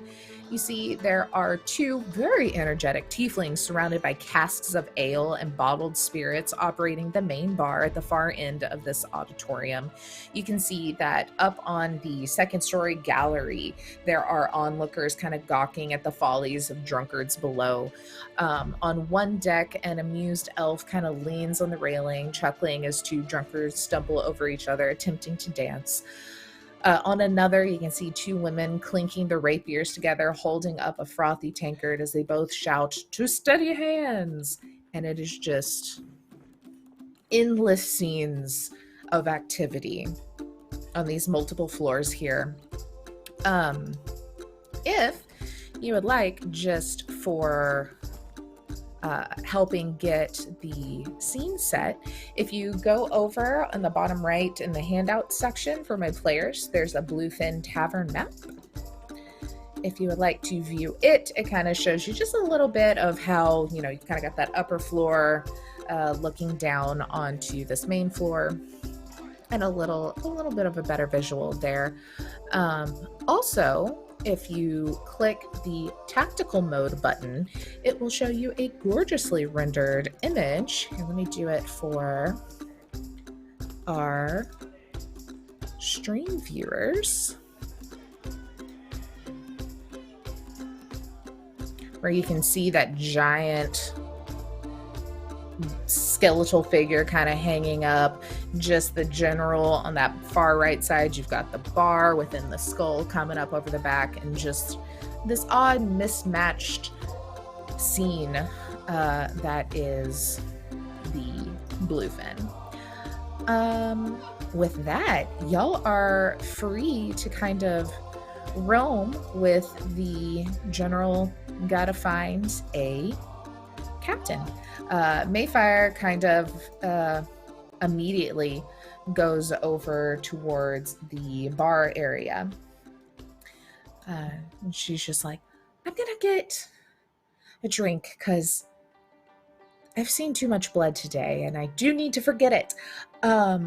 Let me know if y'all need any help or point in any directions. I'm gonna just post up over there because the bartenders are quite entertaining, so I'm gonna listen to them today. Oh, I think you might be muted. Yeah. Hello. Drinking to forget is my favorite activity. And then she goes over to the bar. Nice. Oh boy. Yeah. Simon, What I about think you, you're gonna have Linus? to wait outside for this one. He's just like, Sort of like boom, boom, boom. it's a little too crowded. Boy fit. Generally back on the farm, I'm the one that stays somewhat sober to make sure everyone else can drink some water. But since we're out here, I may as well have a drink or four. Wow. Okay. What's your preferred poison? You wouldn't have heard of it before. We call it give you 1 second. I have to pull up the incredibly long list of sister names that I came up with.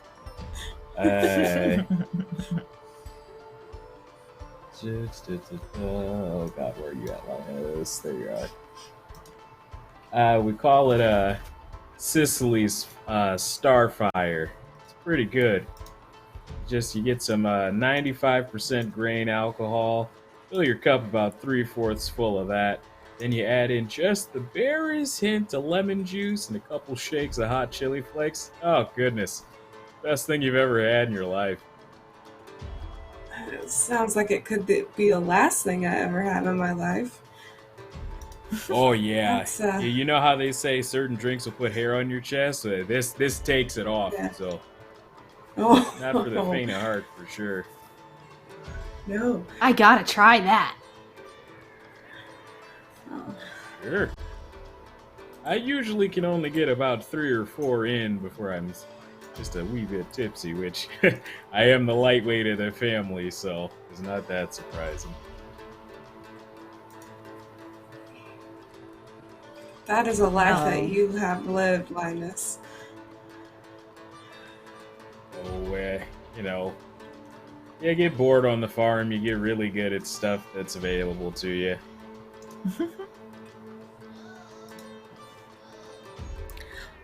Mayfire's like, Okay. I think I am going to stick to whiskey, though that does sound interesting. I bet they'll make it up for you. And she kind of turns and y'all follow her towards the bar that stretches nearly the entire length of the back of this auditorium. And there's a bunch of people kind of walking and up and grabbing food, grabbing drinks. Looks to be kind of a one-stop shop for fun and libations. You see there are 2 tieflings, you mentioned before, nearly completely identical. And Mayfire kind of leans over. She's like, okay, that one, pointing to the one left, is parable. It's taking me a long time to figure it out. But if you see at the very tip of her left horn, there's a little bit of a chip out of it. That's how I know that one's parable. And then that one is paradigm. They are a hoot and a half, let me tell you. As she kind of walks over and they're slinging drinks from behind the bar. And you see there's just, with all of this chaos, one singular other wait person who's like running food orders downstairs from the kitchen, like out and just constantly moving. But they see you kind of coming up, and you see that the crowd is kind of getting a little rowdy, but they're getting in it. They're partying just as much with it. Kind of, you drank too much, buddy, you're good. And everyone's like okay with it. They seem to really have a handle on this general crowd, and they see you coming up. And we'll say Paradigm. Paradigm, she, her, Parable, he, him. So Paradigm kind of sees you coming up, and you can see that she is very broad shoulders, has sharp features, kind of has more practical kind of clothing onto them. Is very much the one that seems to come up to people and be like, "You've had enough, buddy," and they're like, "Okay, sure." But they see you coming up, and they're like, "Mayfire, you brought in strangers, it seems. What's your poison?" What would you do? Oh, nothing for me, because Linus is going to go a little wild tonight, so I'm in charge. Responsible. Mayfire, your usual? She's like, "Yep." And you see pull out a very unlabeled, probably whiskey. I don't know, it's dark. And pours a pretty tall glass of it and slides it over to her. Same thing or a special request? Yes, actually, if you didn't mind, I was thinking, you ever made a pickleback before? No. Oh, they're great. You're gonna love this, right? So it's just a shot of that Irish whiskey you got in your hand, and then a shot of pickle juice, and you garnish it with a pickle on top. But it's one of those mini pickles that you can like eat in one bite. It's great. Don't think I have many pickles. I have pickled peppers. Maybe a couple of those to Spicy? snack on would be all right. Just a double shot of tequila then. Can do. And she just, without even looking, like grabs bottle. It looks tequila colored. And a little cup of just the peppers. And then seeing how big a double shot is, Linus will go, well, maybe a quadruple shot. I forget that people don't pour the same as we do back home. Sorry, that's on me. She just gets a pint glass, pours what you had in there. Yeah, well, you know your tolerance, I guess. But she wants the quadruple. Yeah, she gets another one. And looks over to Reverie. Watch your little one here. This might be a little too much for her to handle. Oh, honestly, that's what I thought too, but that girl could put it down. Yeah, I can.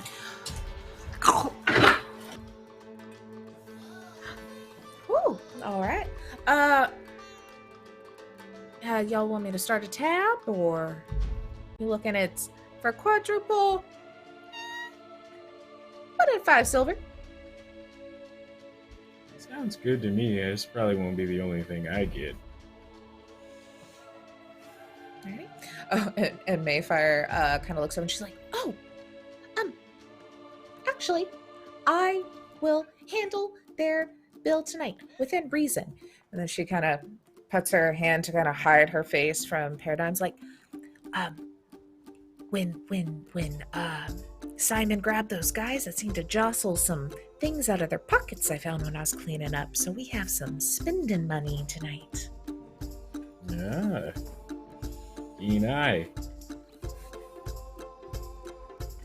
Another thing I can add to help. She makes chili and she takes things that were in people's pockets. This is my kind of person. Those are basically all the skills you need to make a way for yourself in this life. Right. Well, it's gotten me this far so far.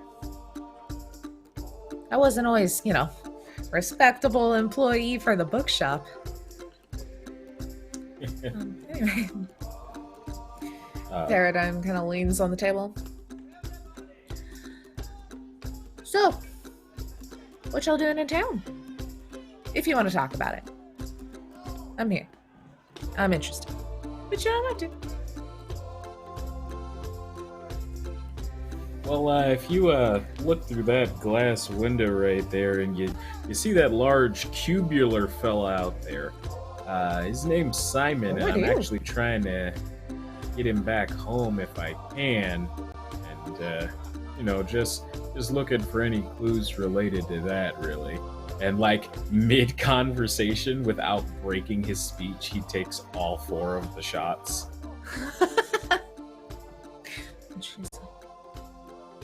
I see why you're not drinking.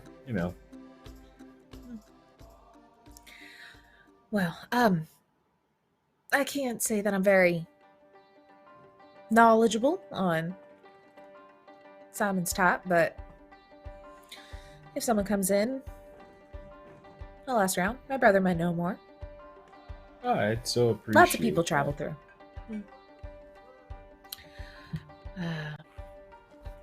She kind of looks over and sees a couple of people looking like at the verge of a bar fight, and she's like, "Oh hell no!" And she like throws her thing down, literally like jumps over the bar and like gets in between them, and is like, "Jeremy, I told you, if you do this again, you gotta leave." And he's like, "Oh, I'm sorry." And the other guy's still coming out. She's like, "I don't know who you are. Get the hell out." And he's like, some guys drag him out, and she just hops back over the bar and it's like, "Y'all need any more?"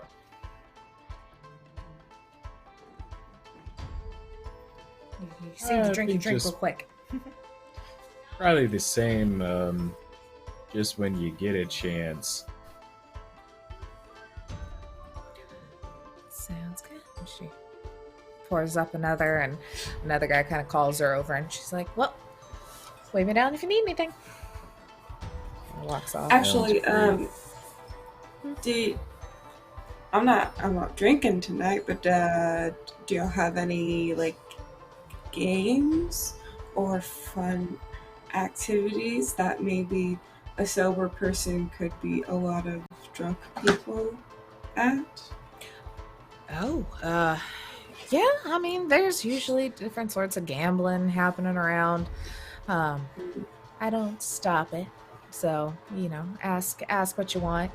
Let's see, over there, and she kind of points over to the northwest corner of the tavern, and you see amidst these barrels of aging spiced wines kind of stacked high, corridor glimmers with a soft violet light wide enough to contain several skeleton game boards.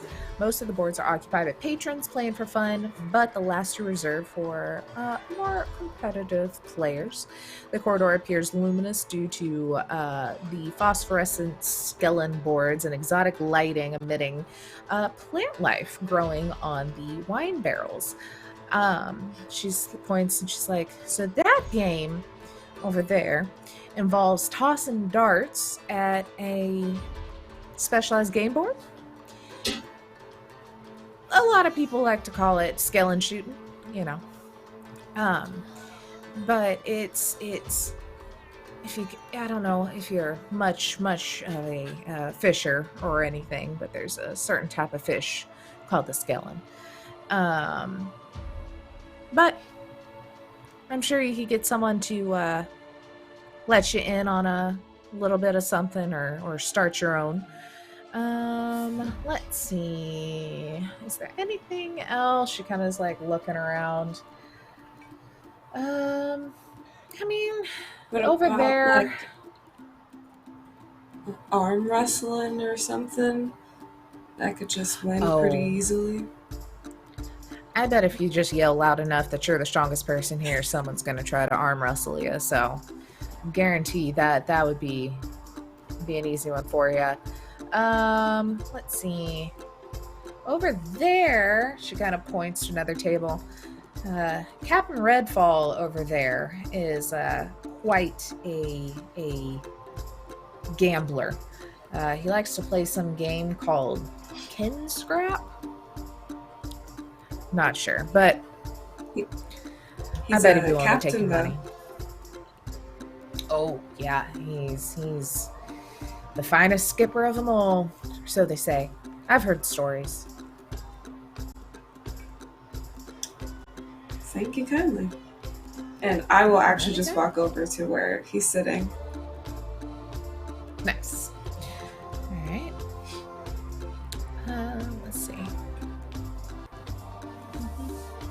Oh, she will add. Haha, because I was double checking.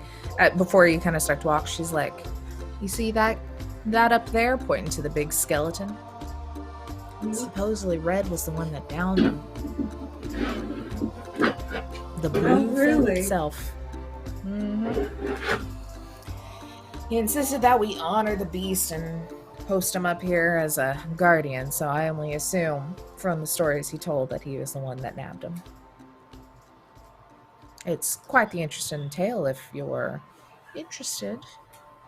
It's been a while since I've gotten to tell newcomers. I'm down for a story. Alright, she was like, okay, so the Bluefin monster of Crystal Lake. And real quick, I'm going to transition to another wonderful VO that Alchemy RPG created for this world. Yes, the bluefin monster of Crystal Oh, Lake. gotta turn the volume up, but it's coming. Find things moving out there once. That's why I stay clear of the water. I'll never forget the night he dragged the blasted thing in. I overheard a couple of anglers recounting their miseries at the far end of the bar. Redfall heard them too. They said that some monster had destroyed their nets, and the night before, it had stolen bait right off their ship. Red downed the flagon in his hand, his 8th, I believe, stumbled to his feet and started walking. When he got to the door, he turned around and shouted, to nobody in particular, "That was the last time," before disappearing into the night. A few hours later, he staggered in, dragging this beast behind him. I'd never seen anything so massive. Its jaws looked big enough to swallow a ship, and its body stretched out to the door. I had seen the captain do some incredible things, but never anything like this. He stumbled toward the two put-upon fishermen and told them, like I said, that was the last time, before grabbing a flagon of cider off their table and downing it in a single go. He insisted that we honor the beast and hoist him above the bar as a guardian. I was worried about the stench, but Redfall wrapped his arm around my shoulder and said, "Nonsense. It'll only stink for a few days, but old Bluefin here will bring the customers in for years." I don't think he noticed, but later that night, I heard him crying. Still drunk, he spoke to the dead creature in broken sobs. He told it, "I guess that was the last time, old friend," before leaving the inn. He wasn't, and still isn't, that kind of person. Redfall lost himself in the cider that night, and he knows he has a debt to pay to old Bluefin, and reminds himself of it every day. There he is, right now. He's looking right at it.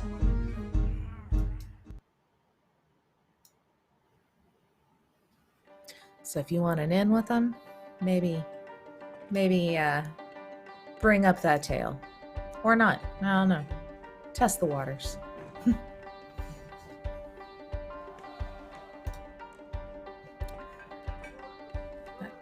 You head on over to see old not Redfin. Redfall. Bluefin. Redfall. Redfall, yeah. Yep. Alrighty. Let's see. What are Linus and Lelbeth doing? Mayfire's kind of kicked up. She's pulled another bar stool over and has her feet up in it and just like really just laying back. She's found her people watching spot for the night.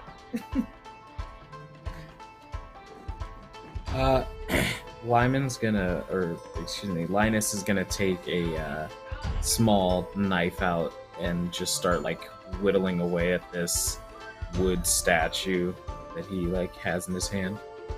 Mm-hmm. Nice.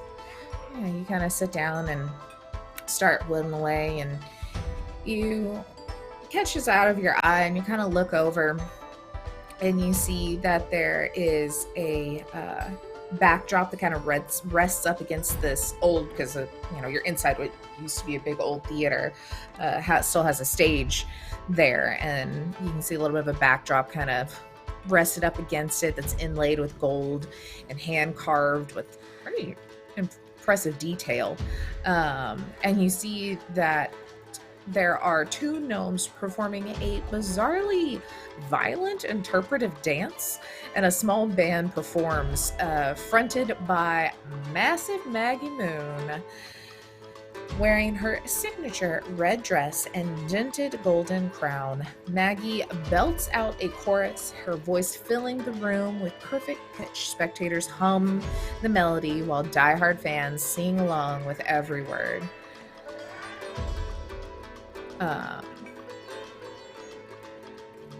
Said massive. Is she a big lady? Let me read real quick. So, we'll say like Mayfire kind of butts in here, seeing as you're whittling, kind of looking in that direction. That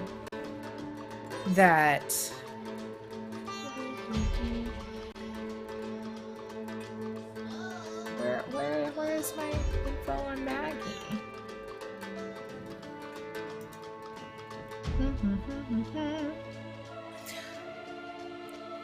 My computer is very not happy with me. I have too many things open. It's going so slow.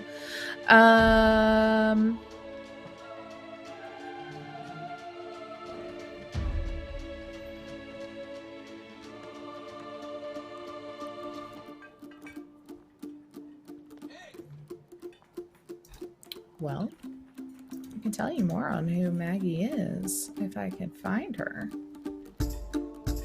We're just gonna wing it because it's not loading up for me here.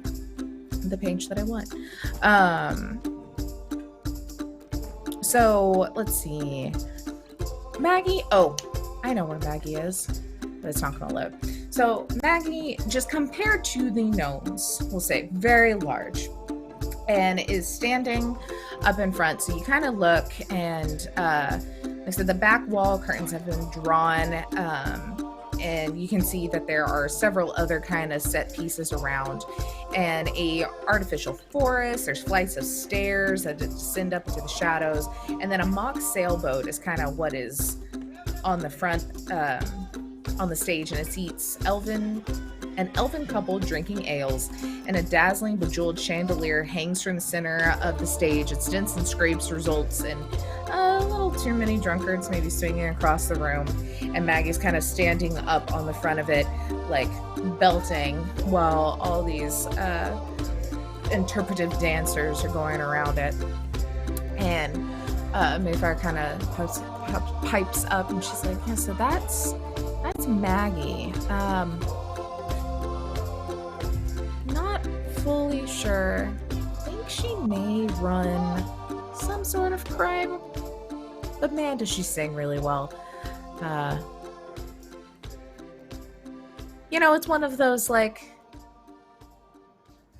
she could be a dirty criminal, but man, she's really entertaining, and she hasn't messed with me particularly, but maybe also she did, because we don't really know. It's a whole thing. Joe, sure, people are complex. Mm-hmm.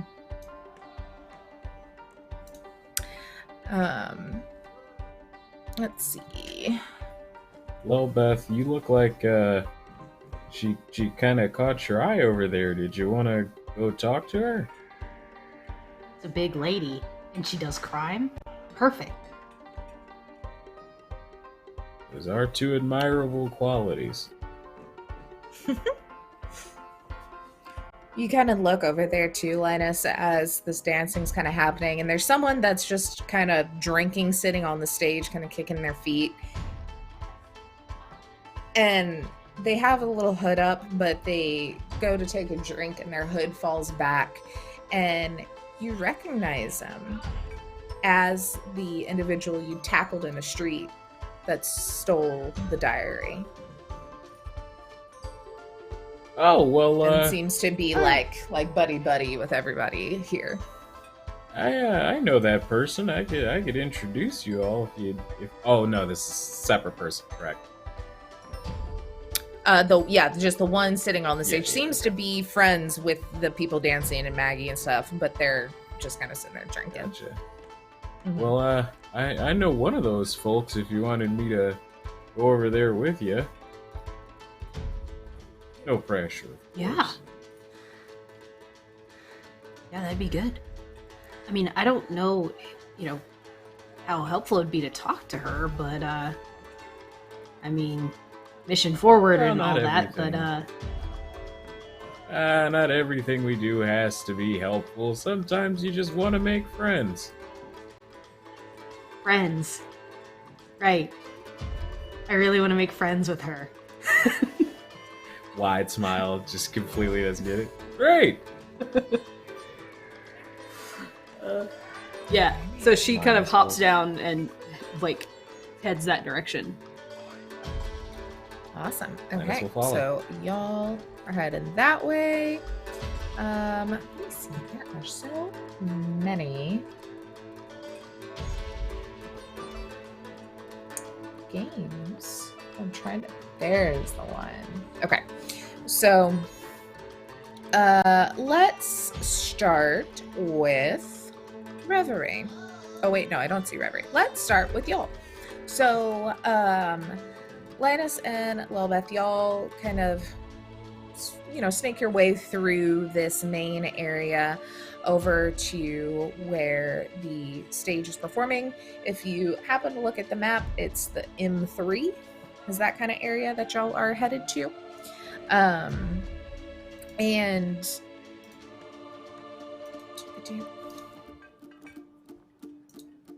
you it so I can make sure.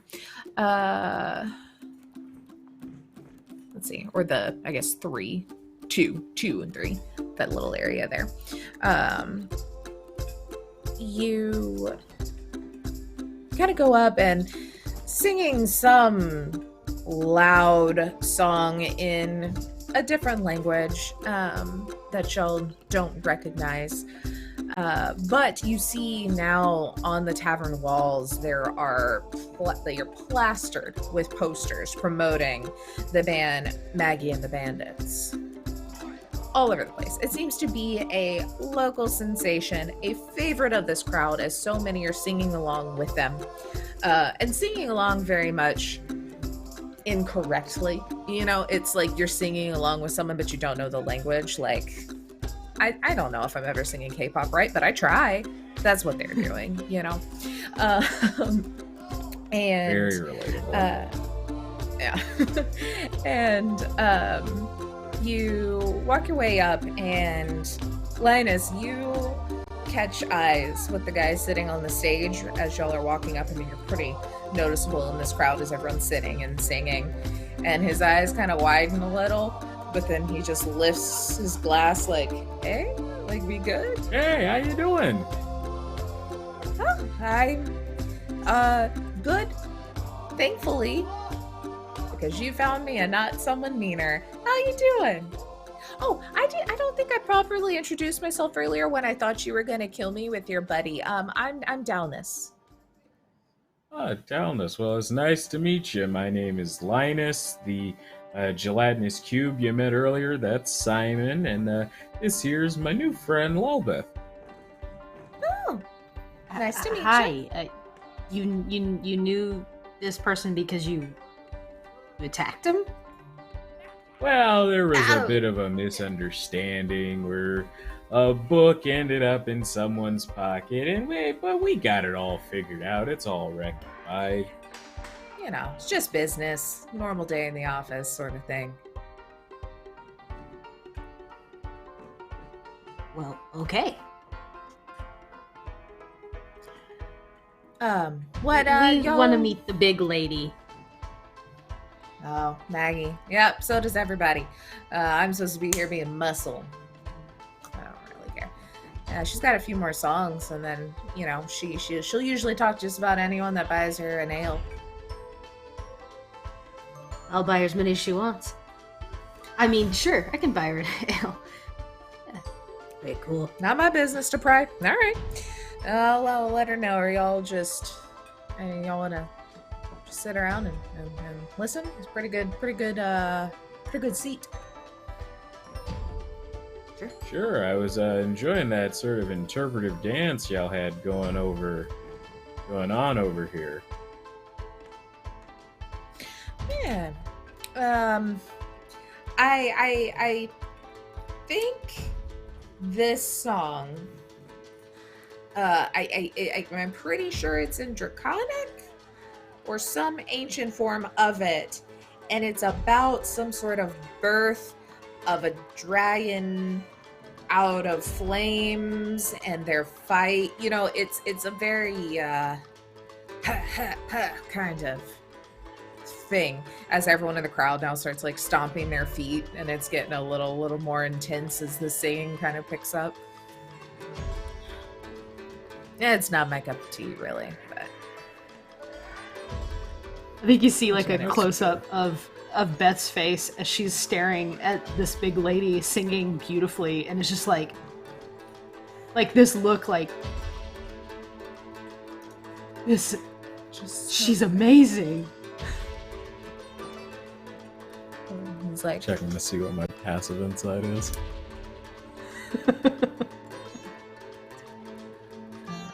Like, it's okay, it's like 15, so Linus is gonna like see you and go, oh, okay, I get it. Yeah, I wanna climb her like a tree. She's very pretty. Pretty voice too.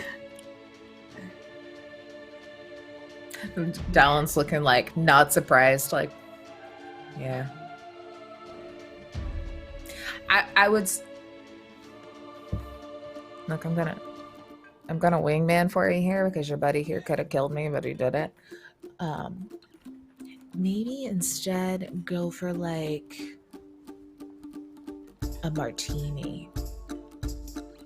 Oh, It's a little She's more serious sophisticated. than like ale. She Yeah. can be if someone will pay the price for it, you know. She'll deal with ale, but if someone's gonna buy her a good drink, Oh, she's gonna be you know happy what? about it. Lelbeth, I've got the perfect idea because she's a singer. So what you do, you go back behind that counter, you get a handful of aromatic bitters, a little shot of apple cider vinegar, some tequila, a little bit of lemon juice, and a little bit of lime juice. It'll be great for vocal cords. that's a good idea. Yeah, I'll just tell her. Want to make sure your vocal cords are taken care of. Yeah, that'll be great. I want to climb her like a tree.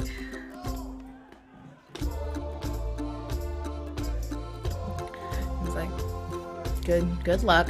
As you see, like in the performance, you know, like she jumps down off of the front of this boat that she was on and like reaches into it and pulls out like a freaking trident and is just slamming it on the ground along with everybody and starts like doing little flips with it and everything.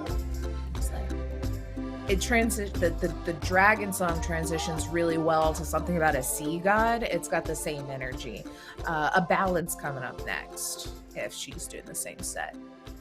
That one should be in common, so that'll be fun. But I never really was let's much see. of a singer myself, so it's always impressive to me when I could run into somebody who does something that I can't, you know. Always inherent respect for that.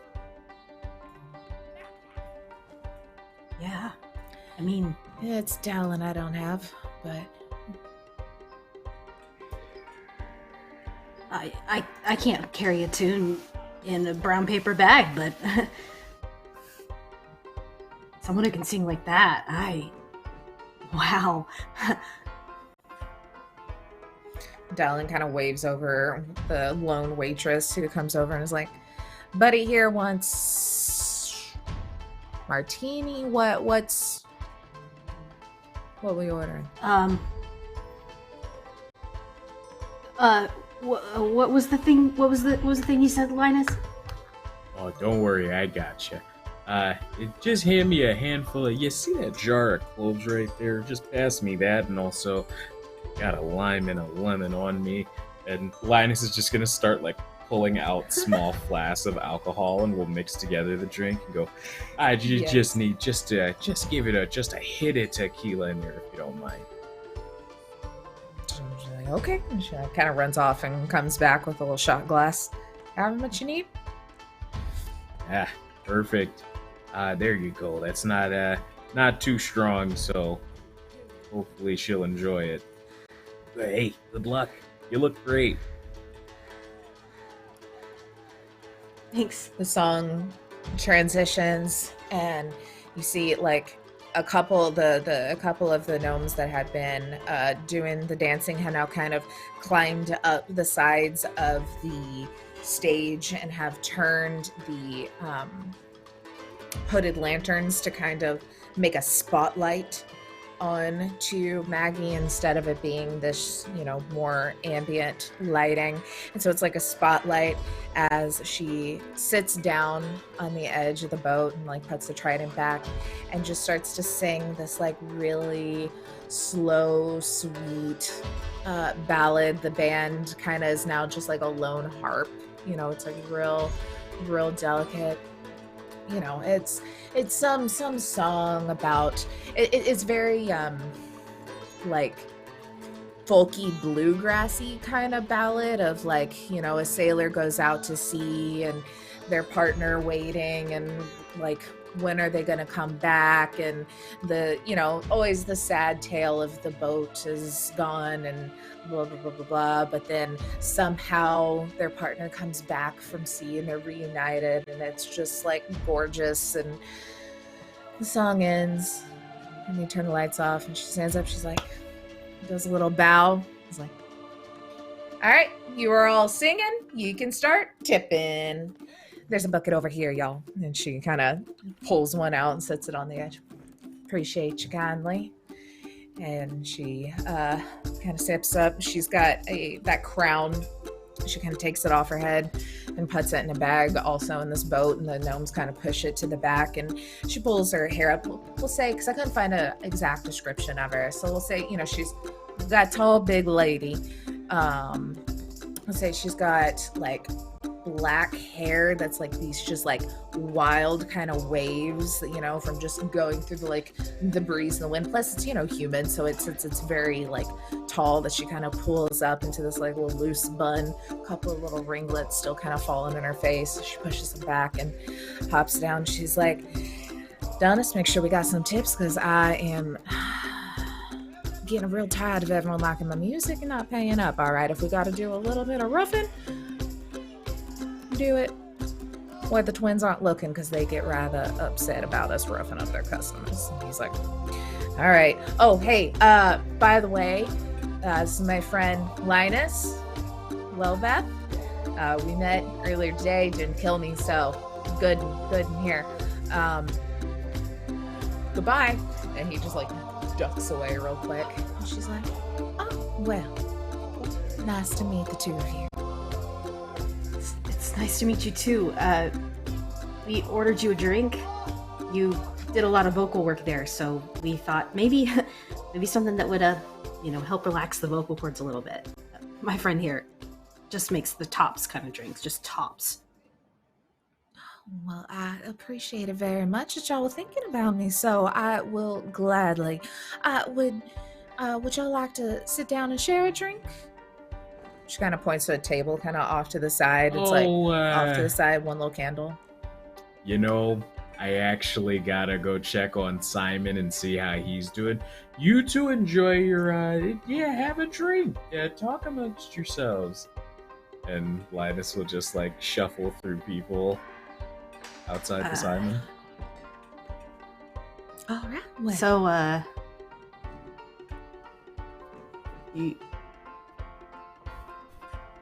your band, your name is kind of interesting. Any truth to that? Bandits? Oh, well, and she kind of walks over and she pulls out one of the chairs for you to sit down. She sits down and like her hands are shaking. She's very nervous. And she scoots in. She sits down on the other side and sips her drink. She's like, oh, well, this is quite delightful. I normally don't like to mix business and pleasure, or business and business in this case, but I've been known to make money from singing and less flashy ways, yes. Yeah. Do a little crime myself. Bit of thievery here and there. I see. Is that what's brought you to our wonderful island in this grand establishment? I mean, I wasn't gonna steal from anybody here. But, yeah, I mean, we're looking for jobs, money. She pulls like It's me, out right? of like the bra part of her dress someone's watch. She's like, it's all fair game. It's about. Wow. You're beautiful. I mean, impressive. So, are you here just to flatter me? Are you looking for a job? Or do you just like my singing? I mean, all of the above. Well, don't make it a habit to trust just anyone, so I think we're gonna have to see what assets you have to provide before I agree to any sort of partnership.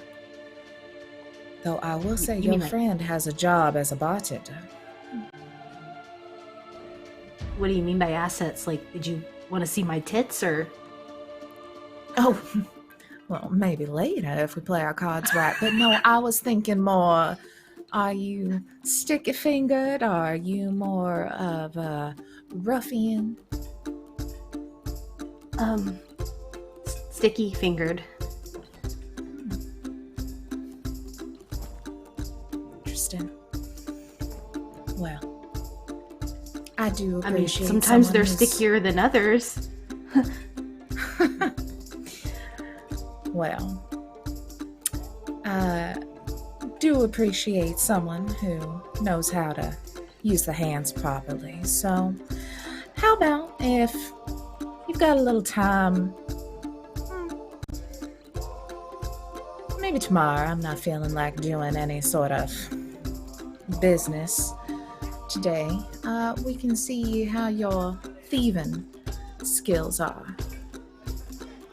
And then maybe I hear there's quite the performer coming up. We can test your other skills on the dance floor later if you wouldn't deny me a dance. I wouldn't deny you anything. I mean,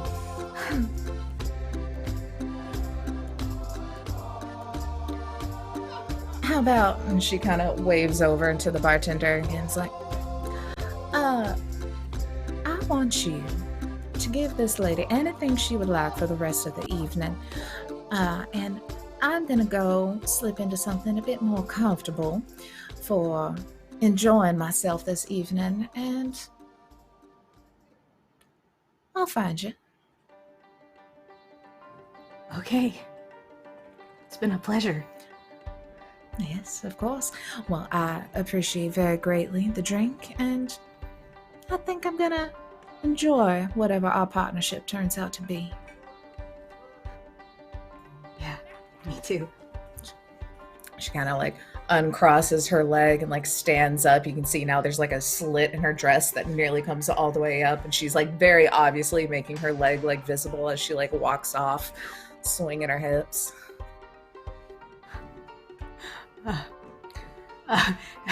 Lelbeth is just like floored, and then as soon as she's like a little bit further away, she just like puts her hand on her chest and is like, The bartender And just puts you a can glass see- of water in front of you. Linus, you can very clearly see Linus like hands on Simon looking through the window, and he's just like,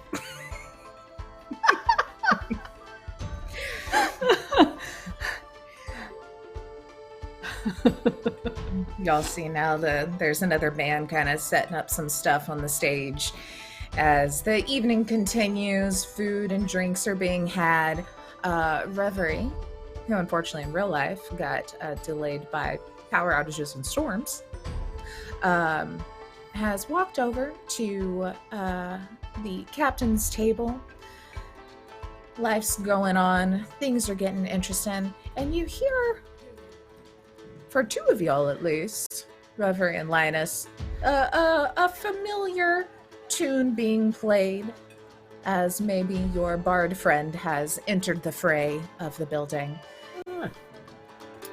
It's a little more in tune this time. And we will pick it up from there next time and see what fun will be had by all, and if y'all might have a captain to take you on this adventure. Mayfire is like 4 drinks in, just like leaned back somewhere, like watching it all happen. But yeah, that is where we will close out tonight's The Lost Druid campaign by Alchemy RPG. Before we leave though, let's all tell us where people can find you, what you got going on. Dee, we'll start with you. Fantastic. You can find Christiana over at TTRPG, where she does all sorts of fun stuff with those folks over there.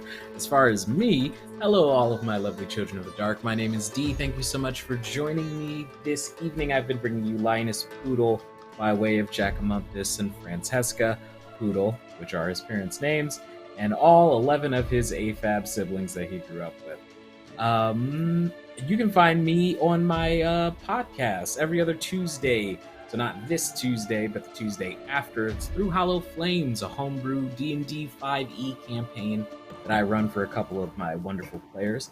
And every other Friday, which is not this Friday, you can find me over on Gut Punch RP, where I play Lady Liliana Paltain, the Nightmare, a much different character from Linus.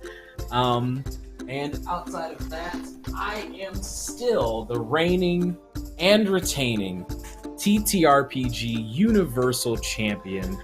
And if you want to figure out where you can win a belt like this, you should follow me on Twitter at @itsDerrin. I want to know. Oh my goodness. Milo, what about you? What you got going on? Where can people find you? You can find me on Twitter at Marlo Bogwitch. That's the easiest and best way to get in contact with me. If you want me to flirt with your NPCs or your other player characters, I always look forward to flirting with you, players and NPCs. I do a couple different things right now. I'm not doing any other streams at this moment. I do work on a couple different podcasts right now. I am the editor and player on Sins of the Father. It's a 5e campaign. We're kids looking for our missing fathers in the first season. Second season, we're doing something a little bit different. Did we find dads? Who knows? You have to listen to find out. Then the other show that I'm on is Tales to Inspire. It's Worlds in Peril system. It's what if superheroes existed in our timeline, and we started out in the 1940s fighting Nazis. So if that's something that you're into, punching Nazis, hey, this is a show for you. My character there is a 1940s Hollywood starlet named Crystal Gazer, and she is a hot mess. Imagine me playing someone who plays a hot mess. So check it out. It's a wonderful show. They're both wonderful shows. They're over on the Misconceptions Podcast Network, and you can listen to them there. I don't have anything else going on right now, so hey, cast me in your shows. I'm here. Heck yeah. Awesome.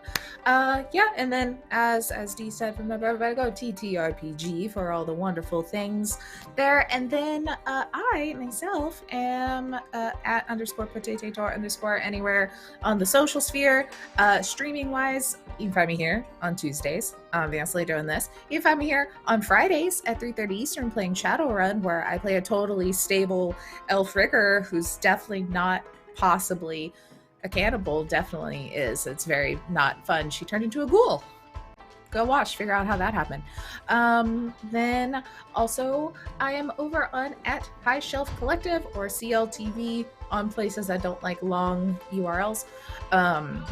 where I run another D&D game, Midway Madness. It is Hit Point Press's Hecna module that they came out with that is so good.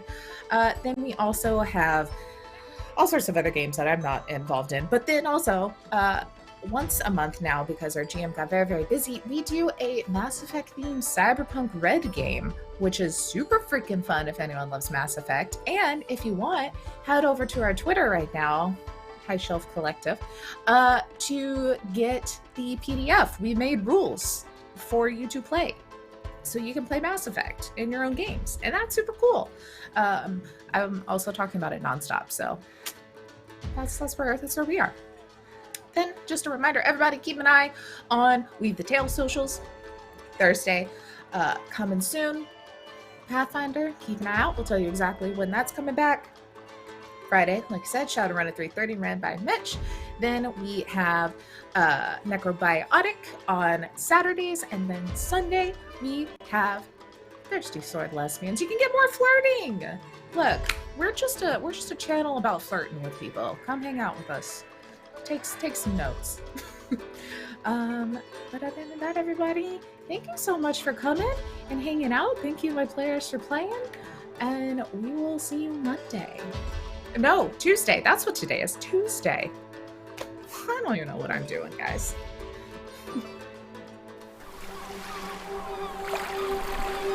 I see the gloom written on your downtrodden faces. Our precious city quivers with fear. I cast blame upon the vile merqua that stains our docks violet and plagues the hulls of our ships.